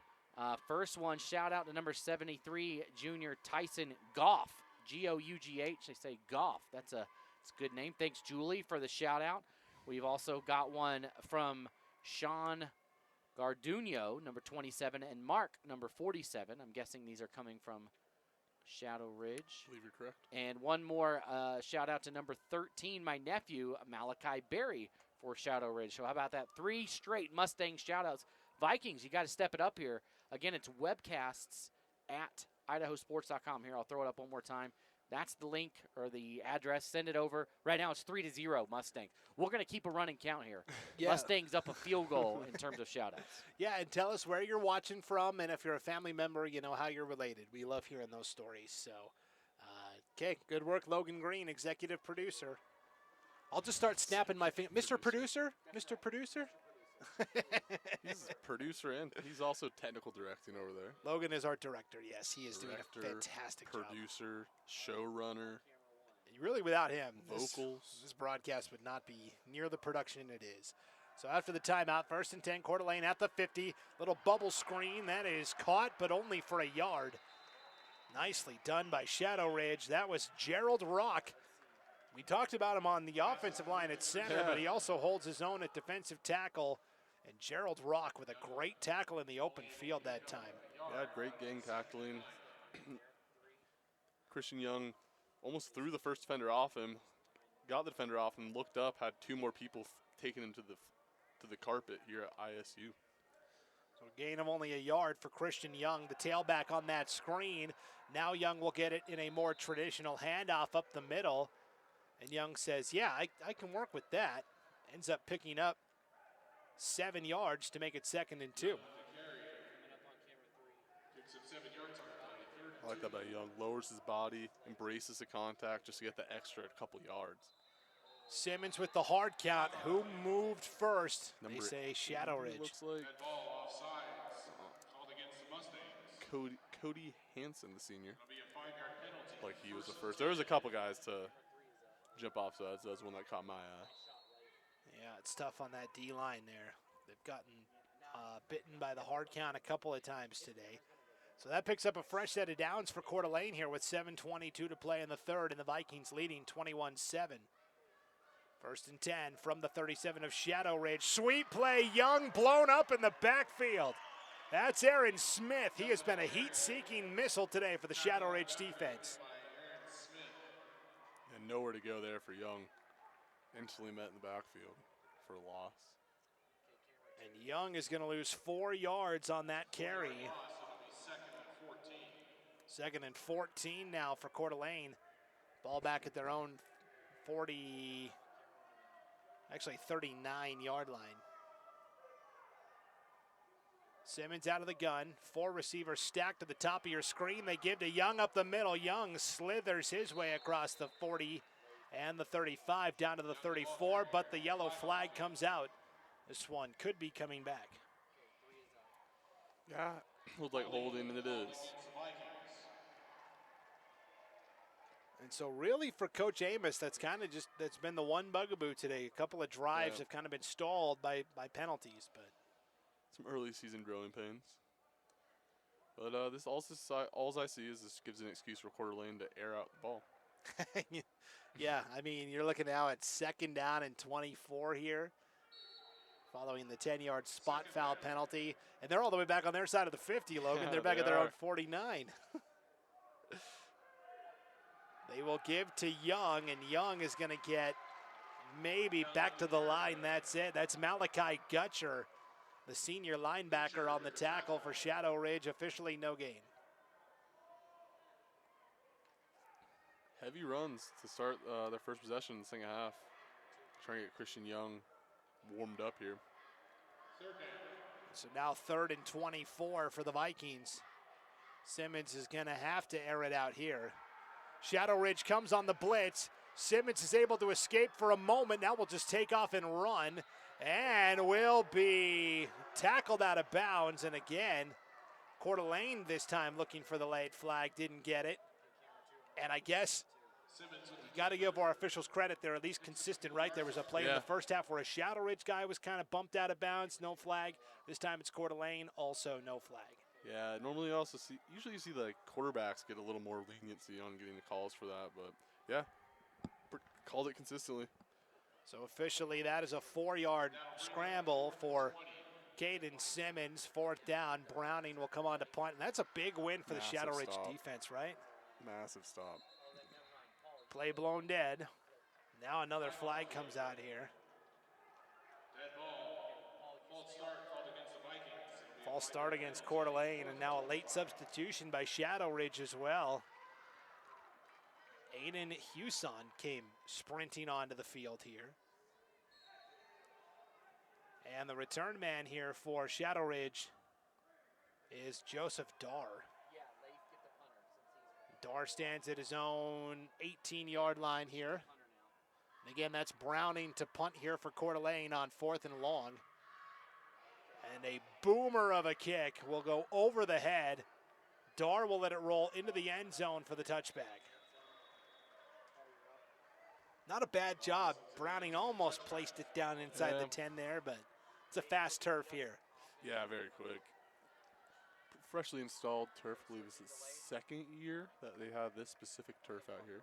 They still have the old turf carpet, I'd call it, below this one that they'll bring out for when they have wrestling matches here or track and field events, indoor track. The Simplot Games, arguably the biggest event at ICC Arena every year. Yeah, I mean, it is one of the biggest indoor track and field meets in the entire Northwest. Yeah. I mean, athletes come from, kind of like the Rocky Mountain Rumble. Athletes come from all over to compete. That's always in February here in Pocatello, Idaho.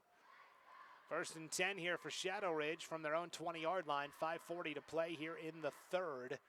Down 2 scores, 21-7. Cox under center, fakes to the fullback, keeps it himself, and slams into Ben Murray for a yard.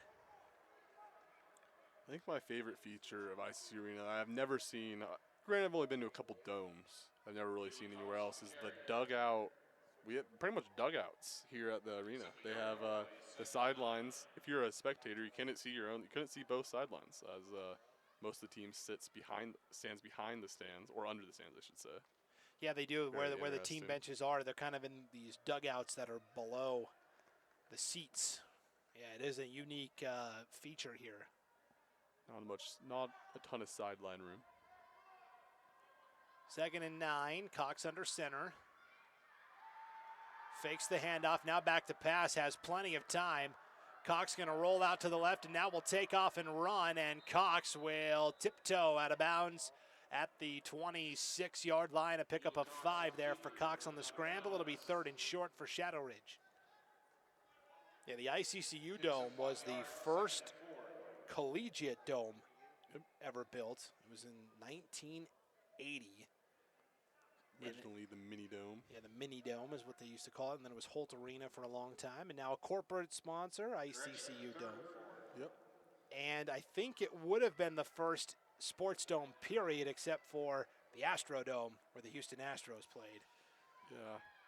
Well, I think this dome's obviously lasted longer than the Astrodome, so Yeah, ended up winning out. Yeah, the Astrodome is in rubble and pieces scattered all over Houston.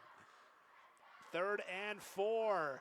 Cox will keep it and will be a yard shy of the first down. Did a good job of keeping his feet on the play there, but it's going to be 4th and 1 from the Shadow Ridge 29-yard line. I think I'd go for it here. I mean, you almost have to, right? You're down to 4:25 to play in the 3rd. Down 2 scores, but man, if you don't convert, that is a short field for Coeur d'Alene. But you've got to bank on your offensive line featuring 5 seniors, 4 returning starters. Yep. If you're Shadow Ridge coach Travis Foster. 4th and inches, Cox up under center. Now backs off and resets. QB sneak, he got it, 1st down. I'd like to tell you who made that tackle, but the entire team. Just a blob of humanity down there. Give everyone a half tackle. But they needed a yard. Cox went right behind his center, Gerald Rock, and I've been really impressed with Rock playing the pivot there. I have been too. Pretty Our impressive. offensive line's been great for Shadow Ridge. I mean, to have 5 seniors. Pretty impressive. That's a luxury a lot of coaches would love. They don't. That doesn't happen very often. Now we've got a whistle and a stoppage of play here. Like, for example, Coeur d'Alene, their offensive line, 3 seniors this year. So it always seems like there's a mix. Shadow Ridge calls the timeout here with 3:23 to play here in the 3rd, a 21-7 lead for the Coeur d'Alene Vikings.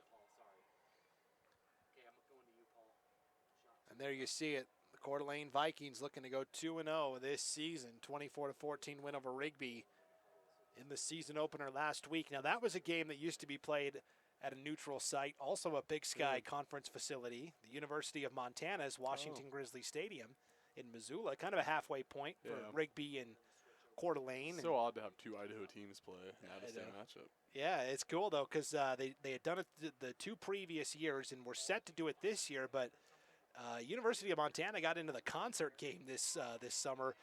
In the span of like 8 days, they had Pearl Jam, they had Tyler Childers, and then they had Pink like earlier this week. And so the venue was just booked full with concerts.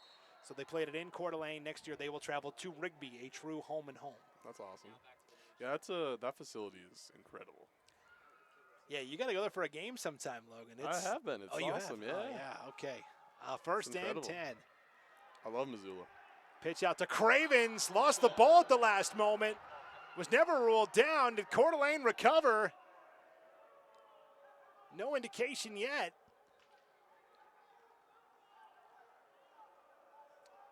And now they are going to rule that Cravens was down after all of that. So it's a loss of 2 on the carry for Cravens.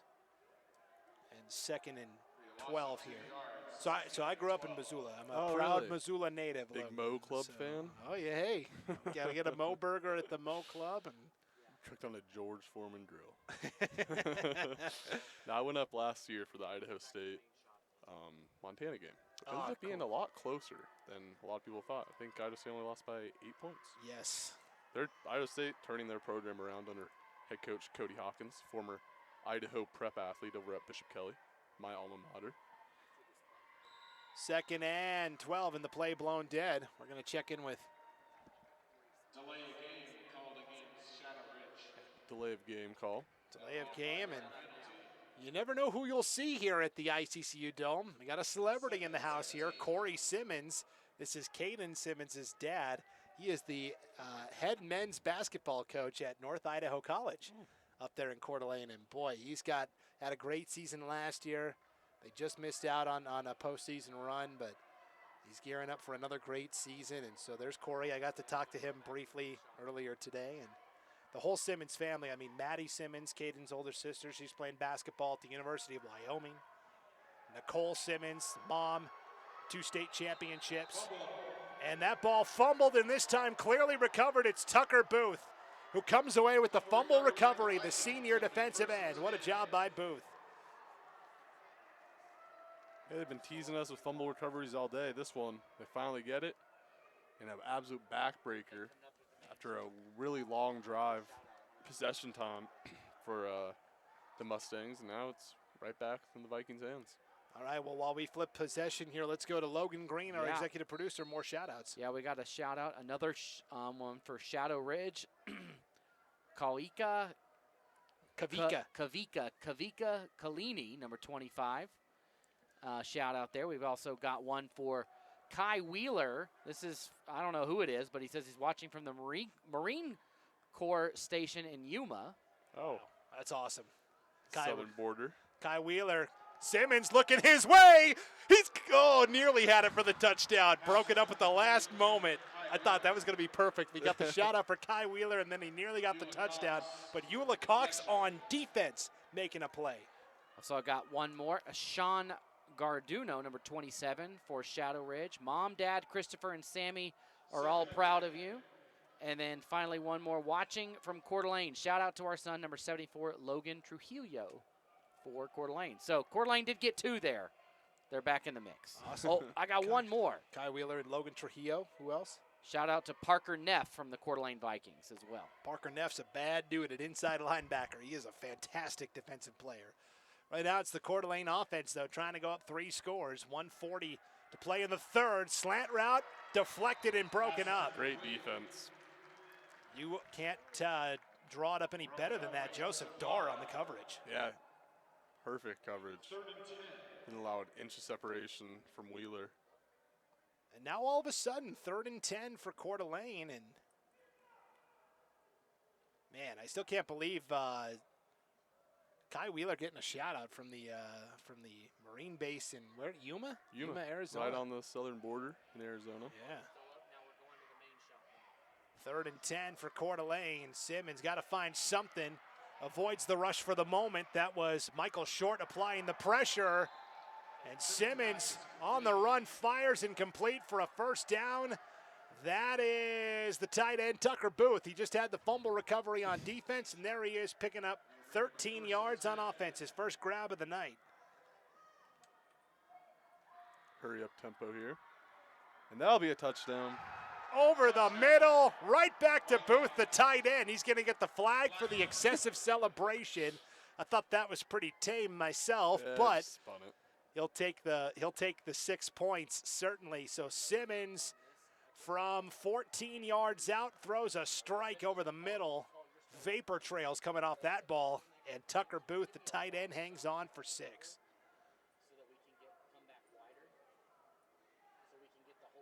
So how about that, going back-to-back to Booth, the tight end. Booth gets a fumble recovery, gets a touchdown. Gotta reward the guy, right? Yeah, it's awesome. 4th passing touchdown for Simmons today. Just impressive. So 15-yard unsportsmanlike conduct penalty will be assessed on the kickoff. Here's Jason Cady for the point after for the Vikings. It's true, and so 28-7, Coeur d'Alene with 1:28 to play here in the third. And now for Shadow Ridge, boy, Logan, every possession becomes must score. Yeah, it's become desperation time now for the Mustangs. And not only that, but you gotta work quickly. Yeah, too, you gotta right? do hurry up, do some high tempo offense here. Maybe throwing a couple more pass plays. They have been. They've been doing a little bootleg, so you got to really get the ball out of Cox's hands for a pass, but they've attempted a couple. Yeah, Cox had that one. He just took off and ran with it because there was the opening, right? And so when you're a running quarterback, that's always going to be your first instinct. Now, this may be, just the second time today that Shadow Ridge will have a chance at a return here. Remember, Browning left with an injury in the first half. Katie doesn't have quite as strong of a leg. And so that was the one time Shadow Ridge had a chance to have a return. It bounced off the chest of the return man, and they barely fell back on top of it. Now, Browning is back out there to kick, but he has to kick off from his own 25-yard line thanks to that sportsmanlike conduct penalty.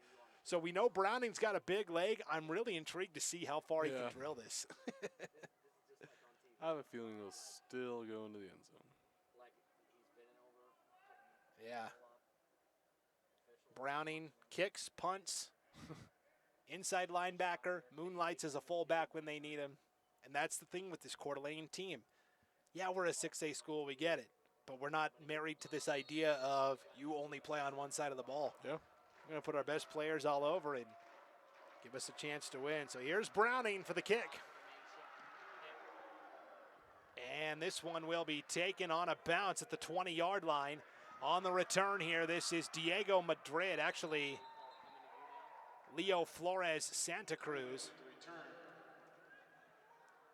And so a good return out to the 38-yard line where it's 1st and 10 for Shadow Ridge. 1:22 to play here in the third. And Shadow Ridge now trailing 28-7.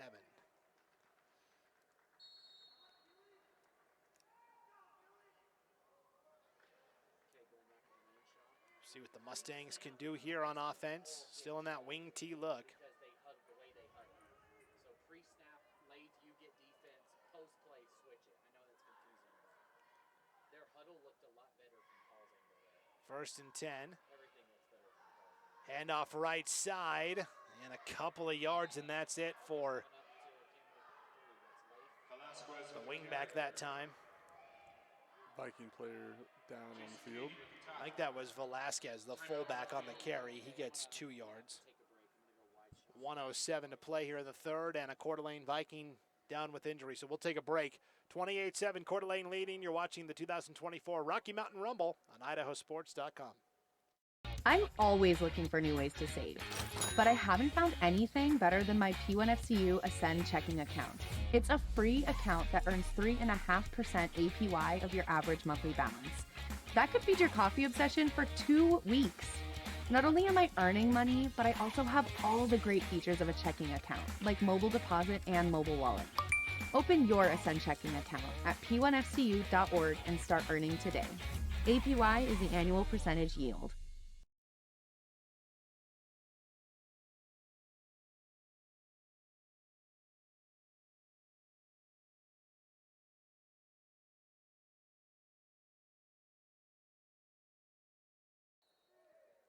Welcome back to the ICCU Dome here in Pocatello. The injured Coeur d'Alene Viking is able to get up off the field, so they'll resume play here. 2nd and 7 for Shadow Ridge, trailing 28-7. A minute to play here in the third.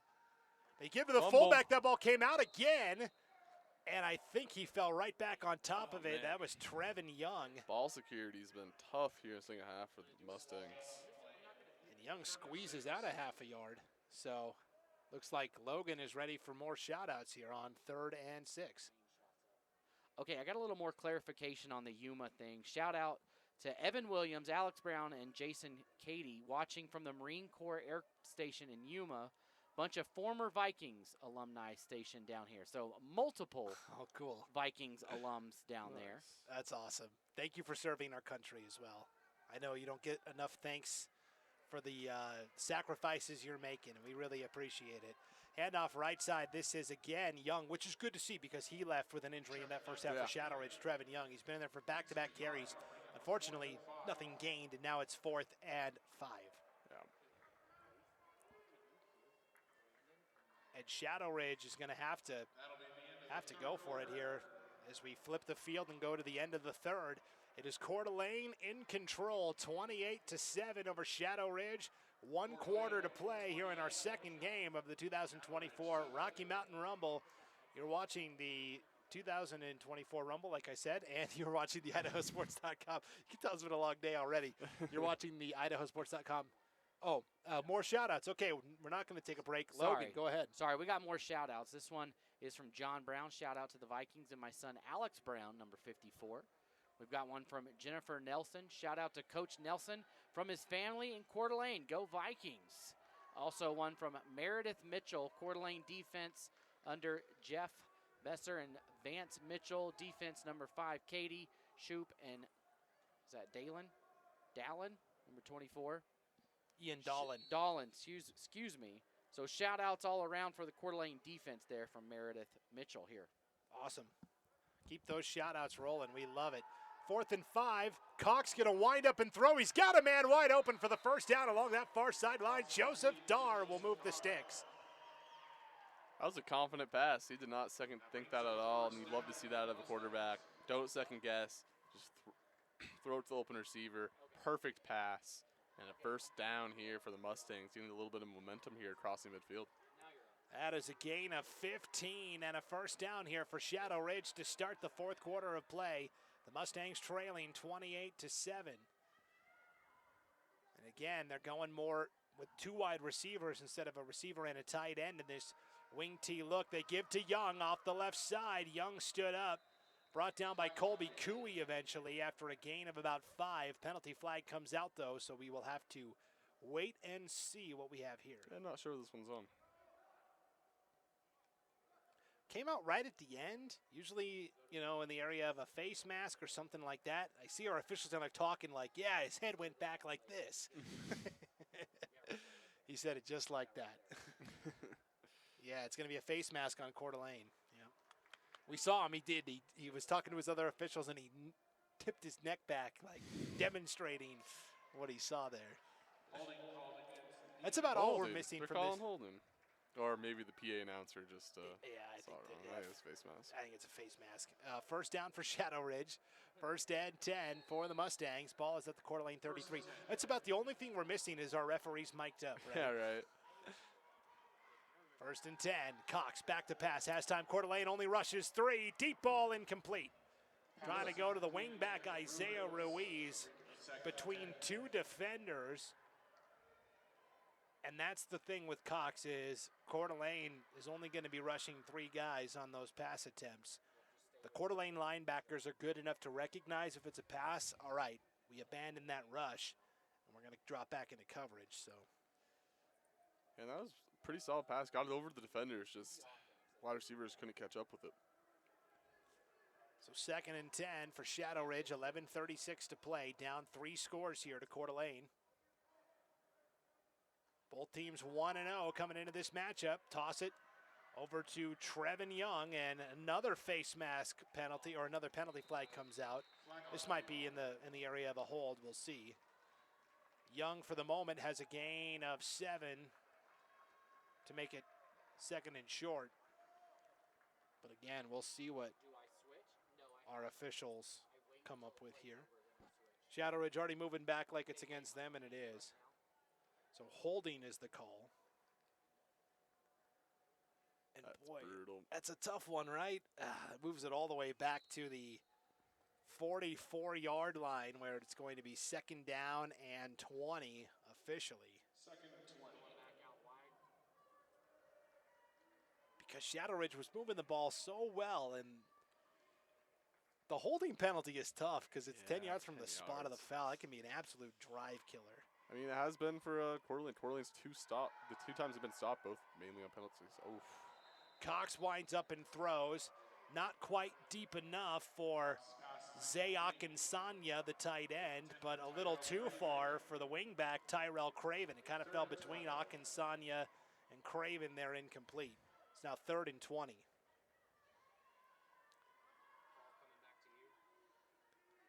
Yeah, he's not even putting a lot on the pass. It's just little rainbow passes trying to find a receiver. And the receiver's open there just a little too much. Yeah, and that's the thing. We don't know who the intended receiver was, but it was either overthrown or just a little underthrown. It kind of went right between the 2 guys. So 11:01 to play. 3rd and 20 for Shadow Ridge. You don't have to get all 20 here, but you got to get some. They will give to the fullback, Trevin Young. Young will take it across the 40. up to the Coeur d'Alene 37. So that is a gain of 6 to make it a more manageable 4th and 14. Now we got a do or die 4th down. Well, it's not completely do or die, but yeah, I mean, most likely at this stage of the game. 10:40 to go, and the way Shadow Ridge runs that clock, you feel like they've got to convert here. Ball is at the 37-yard line. They have to get to the 28 for the first down. It's going to be a delay game, maybe. Oh, that would be a tough one. Flag on the field. False start. False start. So false start on Shadow Ridge. No longer 4th and 14. Instead, 4th and 19. So we're right back basically where we were before that last run on 3rd down. Yeah. They were moving the ball, and then one penalty, and penalties, absolute killers, especially in the high school level. Yeah, that's why football can be such a cruel game sometimes. Got as much arm talent at the high school level, or just talent in general to get the 20-yard, 25-yard chunk plays. I mean, even in college football, it's hard for teams to convert that. I mean, let alone at the high school level for sure. 4th and 19 for Shadow Ridge. It's going to be a 4-receiver pattern here. Cox in trouble, feeling the heat, will throw it out of bounds at the last moment. The Coeur d'Alene pass rush was too brutal, and look at that. 2 players hugging there. I love that sportsmanship. Tyshawn Whitson for Shadow Ridge and Tucker Booth from Coeur d'Alene basically gave each other kind of a half hug and said, hey, nice job out there. Threw Tucker straight to the ground and then picked him up and gave him a hug. I did see that. Didn't want to let him know it was a malice intention to throw him to the carpet here at ICC Arena. I think both of these teams are going to walk away with a lot of respect for each other after this game today for sure. 1st and 10 for the Vikings after the turnover on downs as Cox had to just throw it away there on 4th and 19. Two great vacation spots if you want to make friends. Las Vegas and beautiful Coeur d'Alene. That's right. Handoff off the right side. That is going to be about 8 or 9 yards there on 1st down for Browning back in the game at running back. It is a gain of 9 for Anthony Browning. Yeah, I would say as a local now, I live in Coeur d'Alene, and I'm sure the locals in Vegas say this as well. Sometimes those tourists. But you're right, very popular vacation destination. Vegas has to be, 80% tourists all around you? Yeah, my wife had to go to Las Vegas last week for a work training. Oh, man. Slant route broken up. They tried to go to the slant. Well defended. Intended receiver was Colby Cooey, and on the coverage, Nico Freeman. Did you see the new sphere? I've seen pictures of it. I haven't. I drove by it. My girlfriend lives in Phoenix, so we drove from Pocatello to Phoenix, drove our way back through Vegas. The sphere is incredible. How big it looks, like something I've never can't really compare it to anything else. One of our IdahoSports.com broadcasters, Scott Burton, our host of the Magic Valley Prepcast, he went to the first event ever there inside the sphere. It was a U2 concert. Wow. So U2 always be doing stuff like that. I know, right? First people to force us to have their song on their iPhones. Probably still have it somewhere in my library. Scott's in some sort of U2 fan club. That's how he got the tickets. 3rd and 1. They fake it to Browning. They're going deep for Cooey, but it's overshot, incomplete. 4th down. I actually don't mind that on 3rd and 1 because I'm sure Coeur d'Alene is thinking the whole time we're going to go for it regardless. Why not take a home run shot? As well. We're getting a big personnel change here. Now as I say that, they're probably going to punt it. So I still stand by my earlier comment. 8:59 to go. Coeur d'Alene, is going to trust that defense. It's only allowed 7 points today, right? Browning will punt it away. Dar back to return for Shadow Ridge. This is a nice high kick. Dar calls for the fair catch and is made at the 16-yard line. So not only does Browning have the leg, but that time the directional punting too, right? Angled it toward that sideline. Yep. Puts it right on the 17-yard line. Forces the fair catch. And again, coming into the season, I knew all about Browning and his talented linebacker. I'll admit, the punting has really impressed me. One thing I was a little too young for the first XFL go-around. I had no idea that fair catches were outlawed in the first XFL go-around, and that blows my mind. There was a lot of interesting rules. Instead of a coin flip, there was a sprint. Yeah. A 50-yard sprint to the ball. A guy blew out his knee on the very first coin flip ever. 1st and 10 for Shadow Ridge from the 17, and they will give off to the wingback here off the left side. Actually, Cox kept it, and Cox is going to get nothing. Right back to the line of scrimmage. Vegas had an original XFL team. Yeah, the Outlaws. Yeah, sounds right. Probably. And now Vegas Gamblers, maybe. Vegas now has hockey, NHL. They're going to get baseball soon. MLB. Possibly. Well, hopefully. I'm personally against it, but it'll most likely happen. Yeah, it's probably going to happen. Stadium, I don't believe, has been fully passed, but. 2nd and 10. Cox back to pass. 8:05 to go. That's a nice grab on that near sideline. Held on and kept a foot in bounds. That is Dar for a 12-yard gain and a first down.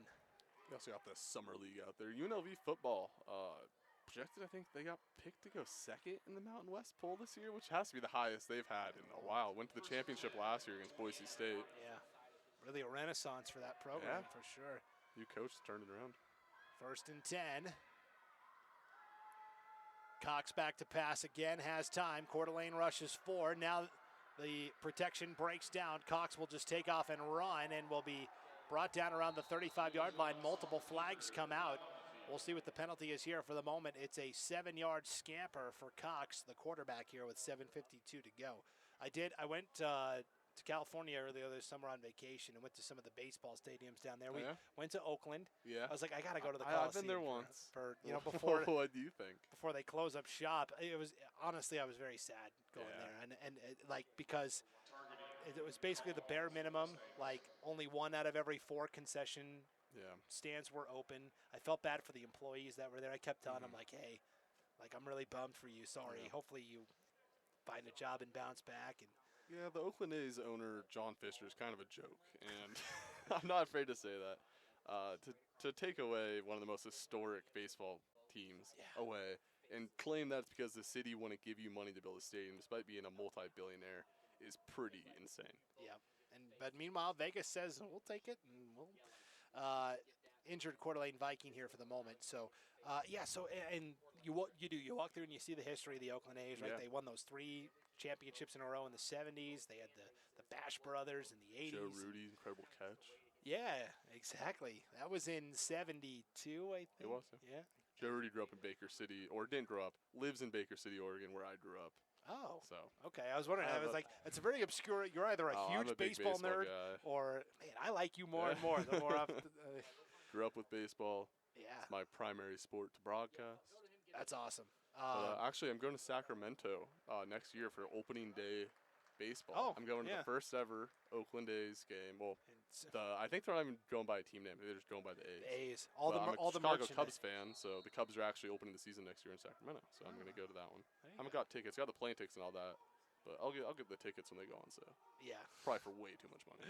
Yeah, for sure. Yeah, it was all like the cups and the merch. It all just had the A's logo, no city on there or anything. That's a 1-yard gain, and that is it for Hector Velasquez. It'll be now 2nd down and 16. So that penalty was against Shadow Ridge for a hold.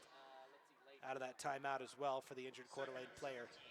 Yeah, last thought on the Oakland A's, and then we'll get back to the game. You mentioned John Fisher, the owner, came from his dad owned the Gap, and that's where they made their classic definition of born on third base and thought he hit a triple. Exactly. 2nd and 17 here. Handoff, keeper for Cox, and Cox strung out for a loss. Coeur d'Alene will not relent. That was a big tackle by Anthony Browning. Who else? Wow. Been everywhere today. Cox loses 2 yards on the rush there. We're down to 6:45 to play. 3rd and 16. 3rd and very long here for Shadow Ridge. And props to Cox. He's sticking in there after each play. Takes some massive hits. Has to be tired out there. Also plays both sides of the ball, which is, it's not uncommon to see that in high school football. I will say it's uncommon to see a quarterback play both sides. Not just play both sides, but play a key role as a corner. Yeah, he's been out there almost all day today. 3rd and 16. Cox back to throw, winds up and fires, and that ball is intercepted. Picked off by Coeur d'Alene. Stepped right in front of it and came away with the pick. Trying to see who that was. Brown was in there, but it was also coming away with the pick, Dylan Sudich, the senior safety. So they had 3 interceptions last week against Rigby, or 3 takeaways. Today they've got 2 fumble recoveries and now the pick by Sudich.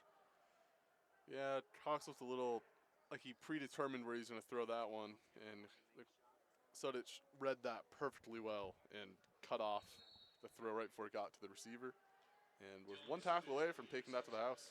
Yeah, jumped the route, and Alex Brown was right there too, the senior linebacker. He was also ready to pounce if Sudich didn't.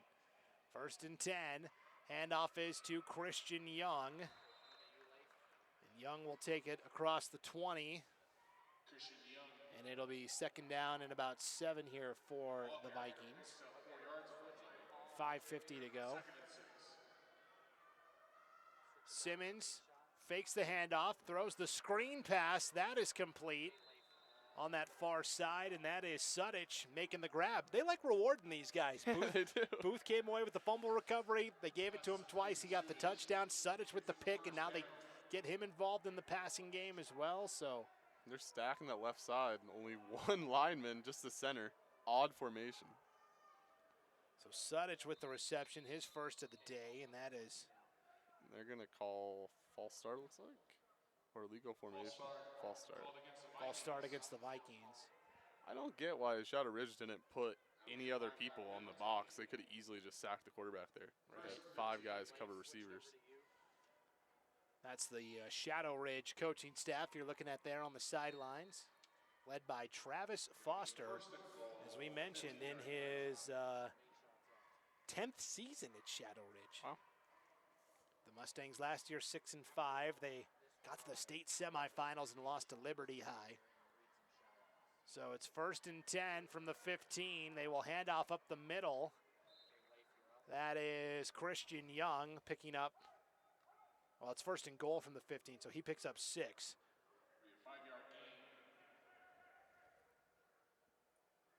So a 6-yard run there for Christian Young.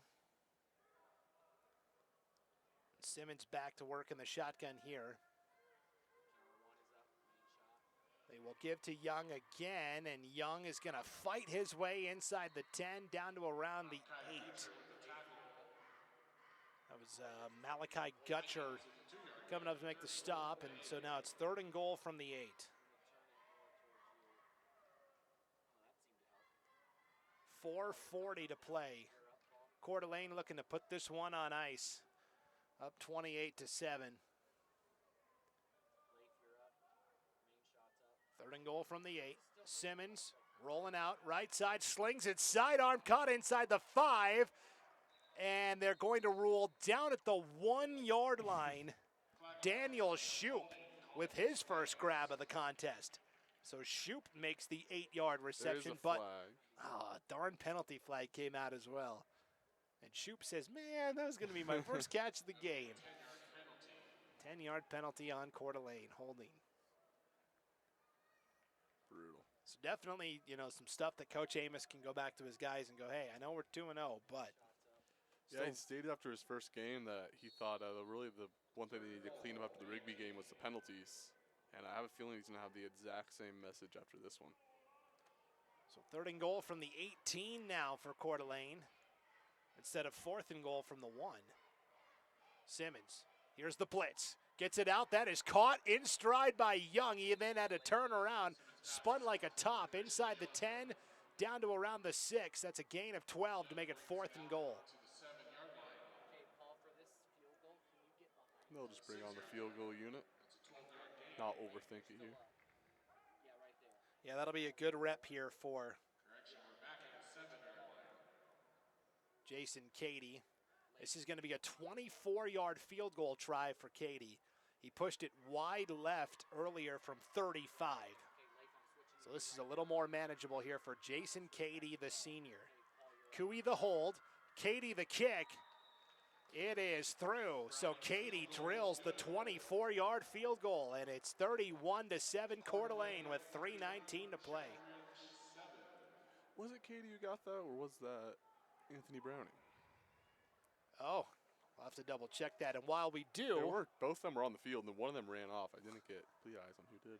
Let's go to Logan Green, our executive producer, with a couple more shout-outs. Yeah, we've got a shout-out from Katie Booth. She says, I see you, number 8. Love you, Tucker, and the rest of the boys in blue. From older sister watching in the Kibbe Dome.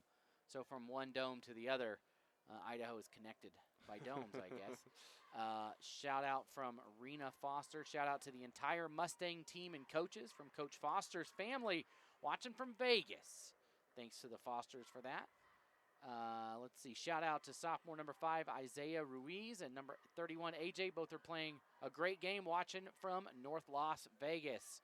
Also another shout out from Tyrell Cole. Shout out to Malachi Gutcher and from Ty and his family. And then finally one more. Pamela Slater from Coeur d'Alene to our grandson, Logan Trujillo. So there you go. That's his second shout-out today. Look at that. He is on his own tear. Browning to kick off here. It will be taken at the 4-yard line. On the return, this is Tyrell Craven.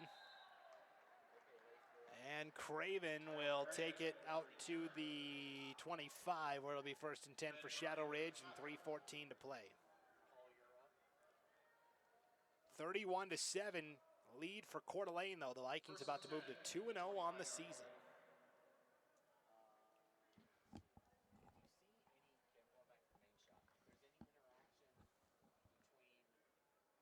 And for Shadow Ridge, just trying to build some momentum here for next week. Yeah, I was trying to see if they have a different QB in now. It does. It looks like they've made that switch. We'll get it to you here in just a moment. I believe it's number 16, possibly. Yep. Back to pass on 1st down. Pass is complete, but tackled immediately. That was George Mitchell. And the new quarterback in for Shadow Ridge. This is Gage Chernkovic. I think I said that right. I asked their coaches like 3 or 4 times before the game today, so. Sounds right. Gage Chernkovic. I wonder how Noah Eagle and Dwayne Wade felt when they were broadcasting the Serbia game. Yeah, at the Olympics. Oh, my gosh. Toss play off the left side. Hawken Lettingham with the carry. So this is kind of the backup units here, playing out the final 2:20 of this game. Good experience for both programs. It's going to be 3rd and 8 here for Shadow Ridge. 2:10 to go. Coming up, our the IdahoSports.com postgame show. We'll hand out our IdahoSports.com player of the game, presented by the Idaho Office of Highway Safety. 1:55 to go. Chernkovic back to pass is complete. This is Lettingham with the grab across the 30 out to the 31-yard line. It's going to be 4th down and about 4 here. And Shadow Ridge says, we'll go for it. Why not? May as well. 1:30 to play.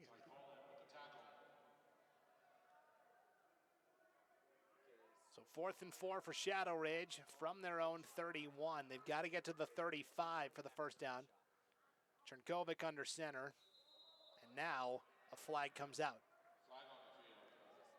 Illegal motion on, or a false start on Shadow Ridge.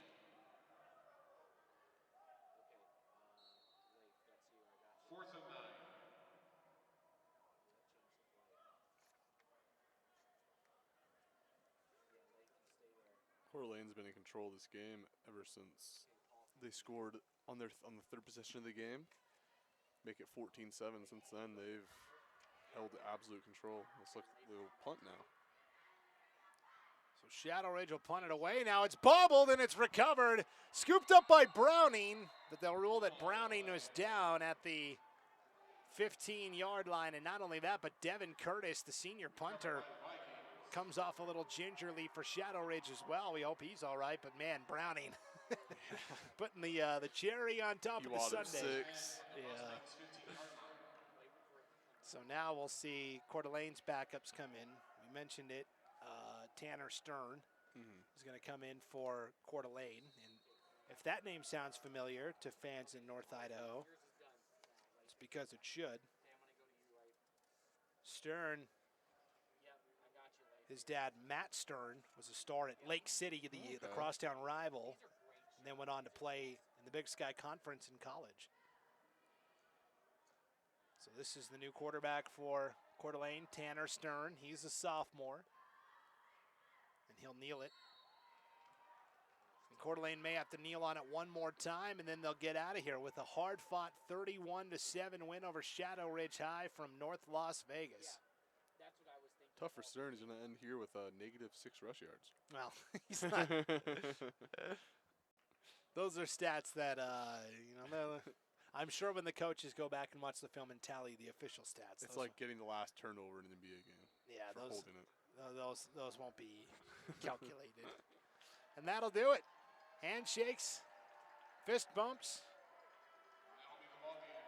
and good camaraderie between these two combatants today. It's Coeur d'Alene picking up a 31-7 victory over Shadow Ridge High School from Las Vegas. And just like that, Idaho teams have moved to 2-0 here at the 2024 Rocky Mountain Rumble on the heels of Mountain View's 24-21 win over Woods Cross, Utah in our first game today. So great athleticism, good show all around. There was exciting plays on both sides as well, Logan. Yeah, great start. First 4 minutes of this game was an absolute whirlwind, and settled into a nice little tempo. And Coeur d'Alene really never let Shadow Ridge back into the ballgame after they scored their second touchdown of the game. Their defense held staunch, adjusted to the triple option well, and got the win. So really all we have to do now is to figure out who our IdahoSports.com player of the game is going to be. We'll take a break and debate. I don't think it's going to be a long debate, but we'll come back with the IdahoSports.com postgame show right after this. Coeur d'Alene beats Shadow Ridge 31-7. You're watching the 2024 Rocky Mountain Rumble and the IdahoSports.com Gem State Game of the Week here on IdahoSports.com.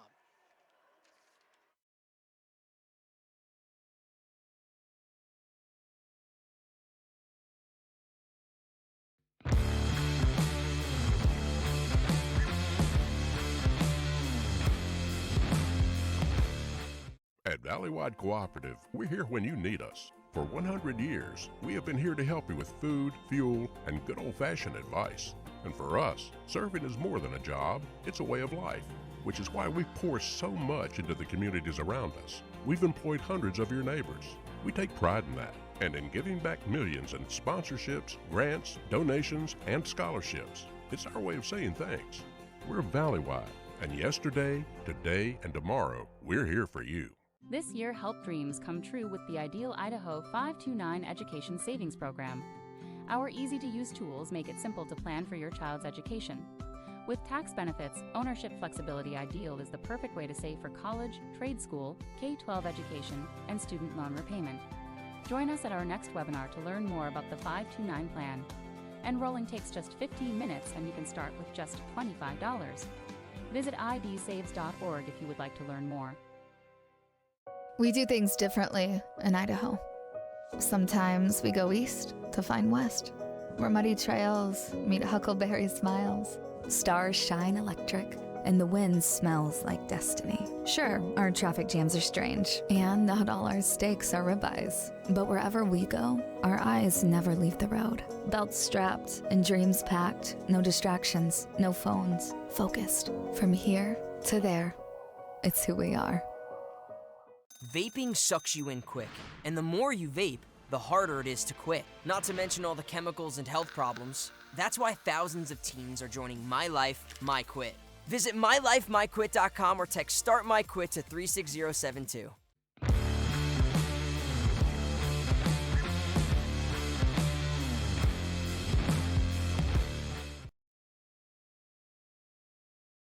Welcome into the IdahoSports.com postgame show. Coeur d'Alene defeats Shadow Ridge 31-7. Now down to Leif Morrison on the field with our IdahoSports.com player of the game, Caden Simmons from Coeur d'Alene. Hey guys, I'm here with Caden Simmons, the man from Coeur d'Alene, Northern Idaho. Caden, great game today, 4 touchdowns. How do you feel about the outlook of your season so far? I mean, it's been great, a couple rough things, couple good things, just get everything tightened up. I think we're good state championship contenders this year. Nice. I think that people around the state would definitely agree. Big win last week against Rigby. Big win tonight on the turf. What are the goals for the season for you guys? Goals to win a state championship, whatever it has to take. We got some younger kids stepping up big time already, so yeah, it's going to be fun. Yeah, defense looked good, offense looked good. And for you personally, a unofficial visit this weekend for Weber State for basketball. So quarterback, good hooper. Yes, sir. Thank you. That's awesome, man. Is Weber State the dream school or? I don't know. We'll have to see. We'll have to see. Awesome. Well, thank you, Caden. And again, congratulations, the Idaho Sports Player of the Game. 4 touchdowns today, just adding to your resume. So congratulations to you. Back to you guys in the booth. Good job, man. Appreciate you. All right, that's Leif Morrison, not only our sideline reporter for this game, but he is also the director of the Idaho Bowl.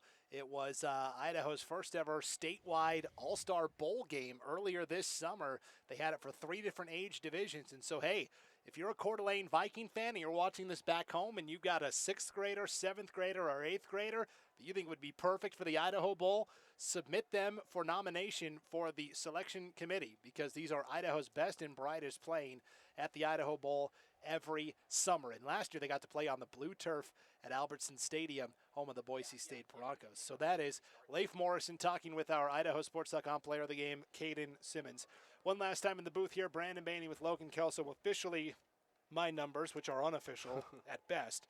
We had Caden Simmons today, 17 of 28, 208 yards, 3 touchdowns. But the stat that Coach Amos is going to like the best, no picks. Yep, exactly. He had an absolute great showing. His receivers obviously helped him with that. A couple of terrific catches today by Kai Wheeler. Kai Wheeler. Wanted to make sure I got it correct. And, yeah, Coeur d'Alene looked great today.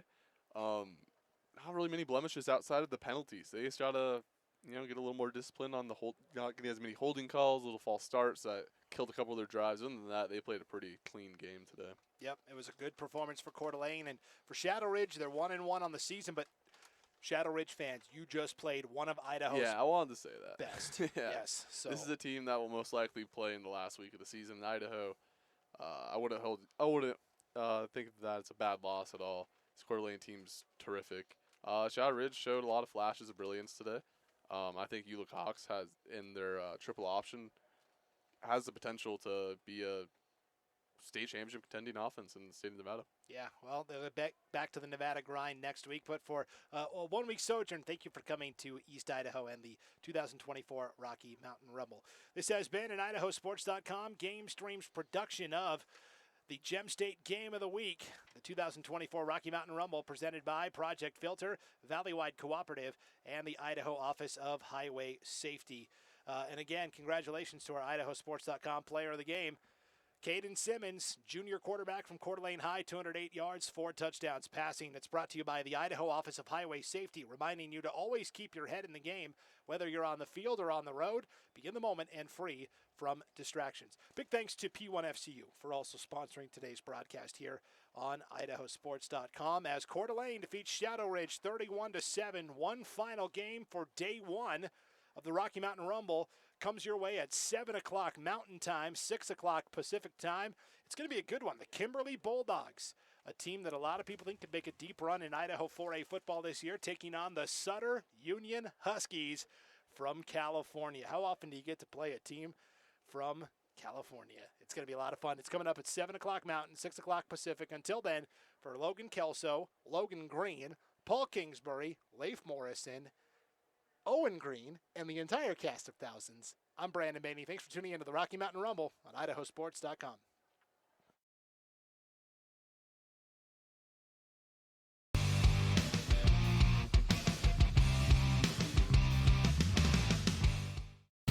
This has been a presentation of IdahoSports.com GameStreams. This broadcast is copyrighted to IdahoSports.com. Any rebroadcast, retransmission, or other use of this broadcast without the expressed written consent of IdahoSports.com is strictly prohibited.